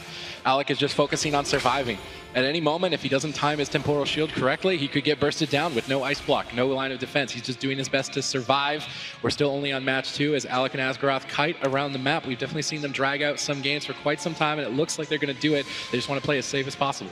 Yep, looks like Asgroth was caught into the bash. Cyfoxy really having a difficult time hitting his target. SSDS seems to just be so far away. Nixie all over him, spamming out that disabling snare. And you can see just how difficult it is for him to actually connect some damage. Alex finally in the middle of the map. SSDS able to connect some full maim over onto Nixie. So that was well done by Cyfoxy, realizing he needed to do something to CC up Nixie. Touch of Death has been committed, though, onto, I believe, is SSDS. Amni not in any crowd control right now. There's the full Polymorph. A lot of burst onto SSDS with that Touch of Death, the leg sweep, and he goes down. Clean setup from ABC. To this one, they're going to be able to tie that up. Do you think this... Concerned about it? What do you think, Vinerki? I think if they play it out right, they do a proper setup, that Dark Archangel could be very, very strong. We'll have to see, though. Sneaky Snakes could put out a lot of pressure very early on. If ABC falls behind, with that talent choice, it's going to be difficult for Asgroth to catch back up. Yeah, SSDS is the primary target for now, looking for an early Wyvern Sting onto the Windwalker, triggering that right away to get the aggression going. Dark Archangel pop, all in for the kill. Barely connects the Power Word Shield. Pain Suppression has been blown. That huge bursty opener catching SSDS completely off guard. Still more damage to follow up, and they're going to get the aspect of the turtle as well. Nice call from ABC. Now they need to get centered and ready to go for another attempt. They're going to switch to Cyfoxy. Counterspell landed onto Amni. Cyfoxy trading out Survival Instincts, trying to gun down Alec, but with Temporal Shield, well timed right here by Alec. Unless he can race against it, should go back up. Asgroth sitting through the trap, trying to play it greedy. Double blink back to the center of the field. Amni's going to be spamming up Purge. Tons of crits coming in. He's got to be careful that he gets that ice block off. If that Purge lands at the critical moment with the shield, he might die without blocking. He doesn't want to play it greedy. He wants to trade out the ice block and survive, but now SSDS on the back foot with nothing left. Asgroth charging in for the fear. SSDS in a 3-on-1. Bursting shots Asgroth. Wyvern stings Nixie. Crowd controlling the whole team, and SSDS stays in it. Yeah, good job by SSDS, keeping himself alive there. Alec getting lower and lower, full bash, interrupt over onto Asgroth, into a full trap. Unfortunately, Alec needs to be able to survive just a little bit longer. Amni, he's in a good spot. He can get those heals out onto SSDS. Cyfoxy getting a little bit low as well. Cyfoxy still has his trinket, so he's not the best choice for ABC. They're going to be looking to make those setups over onto SSDS. Cyfoxy just jumped into the room. Nixie has Serenity. They're gunning down Cyfoxy, trying to bait out the remaining cooldowns. Now without the stun DR, though, I'd like to see Cyfoxy just run at Alec, landing another counterspell onto Amni. Alec Alec getting interrupted on the follow-up polymorph. This polymorph from Alec could secure the game as both teams look to secure crowd control. Tons of damage. Amni into the full poly, but Alec is the one who is low. That Dark Archangel isn't doing enough healing. Asgaroth is struggling, but SSDS is low as well. It goes down first. ABC with an aggressive all-in talent build claims victory, but that was definitely as close as it gets. Actually, when we were jumping in there, Super G's, you were just like, is this? Getting down Alec, but he's doing such a phenomenal job kiting, using his displacements very well. They'll have to slow down this initial pressure coming in from ABC if they want to have any chance of winning. You know, let's see if Sneaky Snake's guns in. He's dropping a flare, trying to find Alec, but Alec played it out smart, avoided the flare, and he's going to be remaining in invisibility as he crosses the map. They cannot see him. He's looking for a free polymorph, manages to land that onto Amni. Alec trinketing out early on to get the aggression going. Another stun onto SSD. Yeah, tons of damage, blowing him straight out of the water. Aspect of the turtle traded out in desperation to stay alive. In the meantime, Asgaroth has used his trinket. That is a vital defensive cooldown to keeping Alec aggressive. Amni now caught into the full fear. Nixie trying to switch his attention, but getting Wyvern stinged away. And these defensive Wyverns, when not broken by his team, are very effective, especially against a disciplined version of this composition. So I love those. Alec getting bursted, trades out the temporal shield, blinks behind the pillar at a critical moment to get that heal, popping him back up. Asgaroth trying to stabilize. Sneaky Snakes have decent, consistent pressure this game, though. Yeah, Asgaroth actually got caught into a full fear, but it broke immediately. Paint suppression is going to be thrown out by him, keeping Alec alive for now. Foxy still has that incarnation, though, that major offensive cooldown. Once the paint suppression fades, Foxy is going to be looking to get super aggressive onto Alec. And if Amni can get out that master spell, Alec could be in a lot of trouble. Full fear over onto Amni, though. SSDS just running away, making sure there's going to be no setups on him. Nixie trying to reconnect. Nice bursting shot by SSDS, trying to keep himself alive just a little bit longer as Amni is caught into that double polymorph, triple polymorph, but really no damage found by ABC. Sneaky Snake's doing a good job deflecting that chain. Yeah, SSDS is controlling Nixie, bursting shot into Wyvern, denied all the burst. Alec now on the back foot. Amni caught into the leg sweep. Asgaroth pushing over, huge damage. Dark Archangel pop, tons of pressure, pain suppression in desperation by Amni to stay in this fight. Now Alec in the reversal, barely blocking. Mass Dispel attempts here from Amni. Mass Dispel connects. Alec is low. The trap is still up, and Foxy is closing in. Alec blinks back, blinks down, but that is not enough. We're going to another game 5.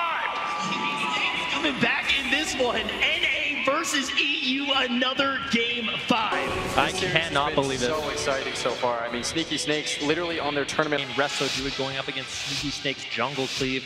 We'll have to see who can put out more pressure. I really like this from ABC. This is the composition in the map that I wanted to see from them.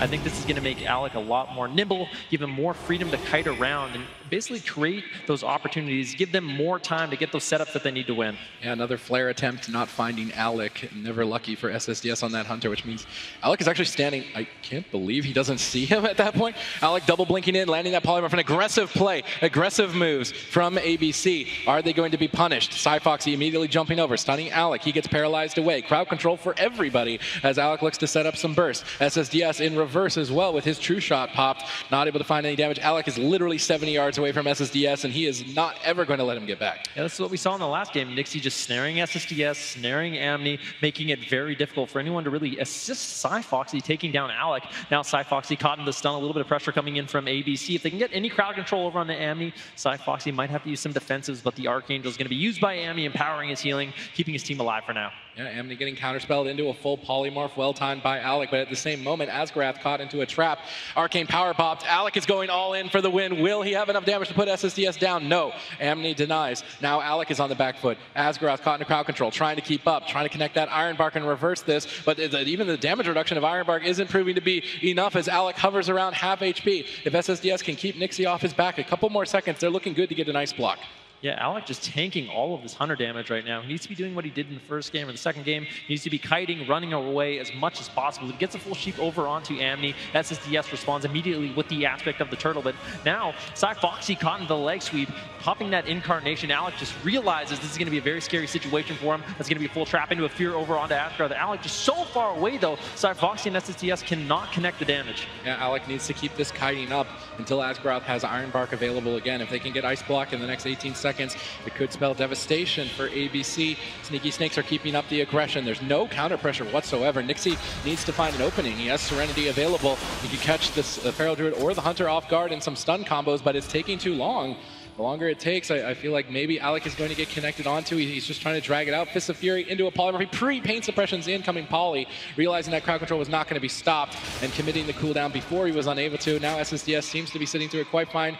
Full Rivencing on Nixie, full trap on Asgraf, but look where Alec is, literally on the opposite side of the map. And if he can keep kiting like this, his team is looking good. Yeah, look at Alec. I mean, he's running away. He has those Resto, Druid, Hot Side Foxy, and SSDS cannot connect any damage whatsoever. Very, very safe for them. Alec now trying to create some pressure, casting that Mark of Allen if he gets interrupted, unfortunately. Asgrath gets interrupted as well. Maybe Sneaky Snakes can get some pressure, but Alec counter-pressuring, a lot of damage over on SSDS. This is the arcane power coming in from Alec, so trying to do some damage, but he survived. Yeah, Amni and SSDS are doing a great job rotating through their cooldowns to stay alive, not panicking, not overlapping, but in the meantime, a full polymorph has been secured. SSDS in desperation traps the Monk. Nixie baited maybe on his trinket a bit to stay aggressive. I'd like to maybe see them punish that. Alex seems to be too elusive. They swap over to Foxy. SSDS tries to peel them away with the Wyvern Sting, but that's not even enough. SSDS getting bursted down. Amni is in recovery mode, spamming out those Shadow Men, trying to avoid a counter spell.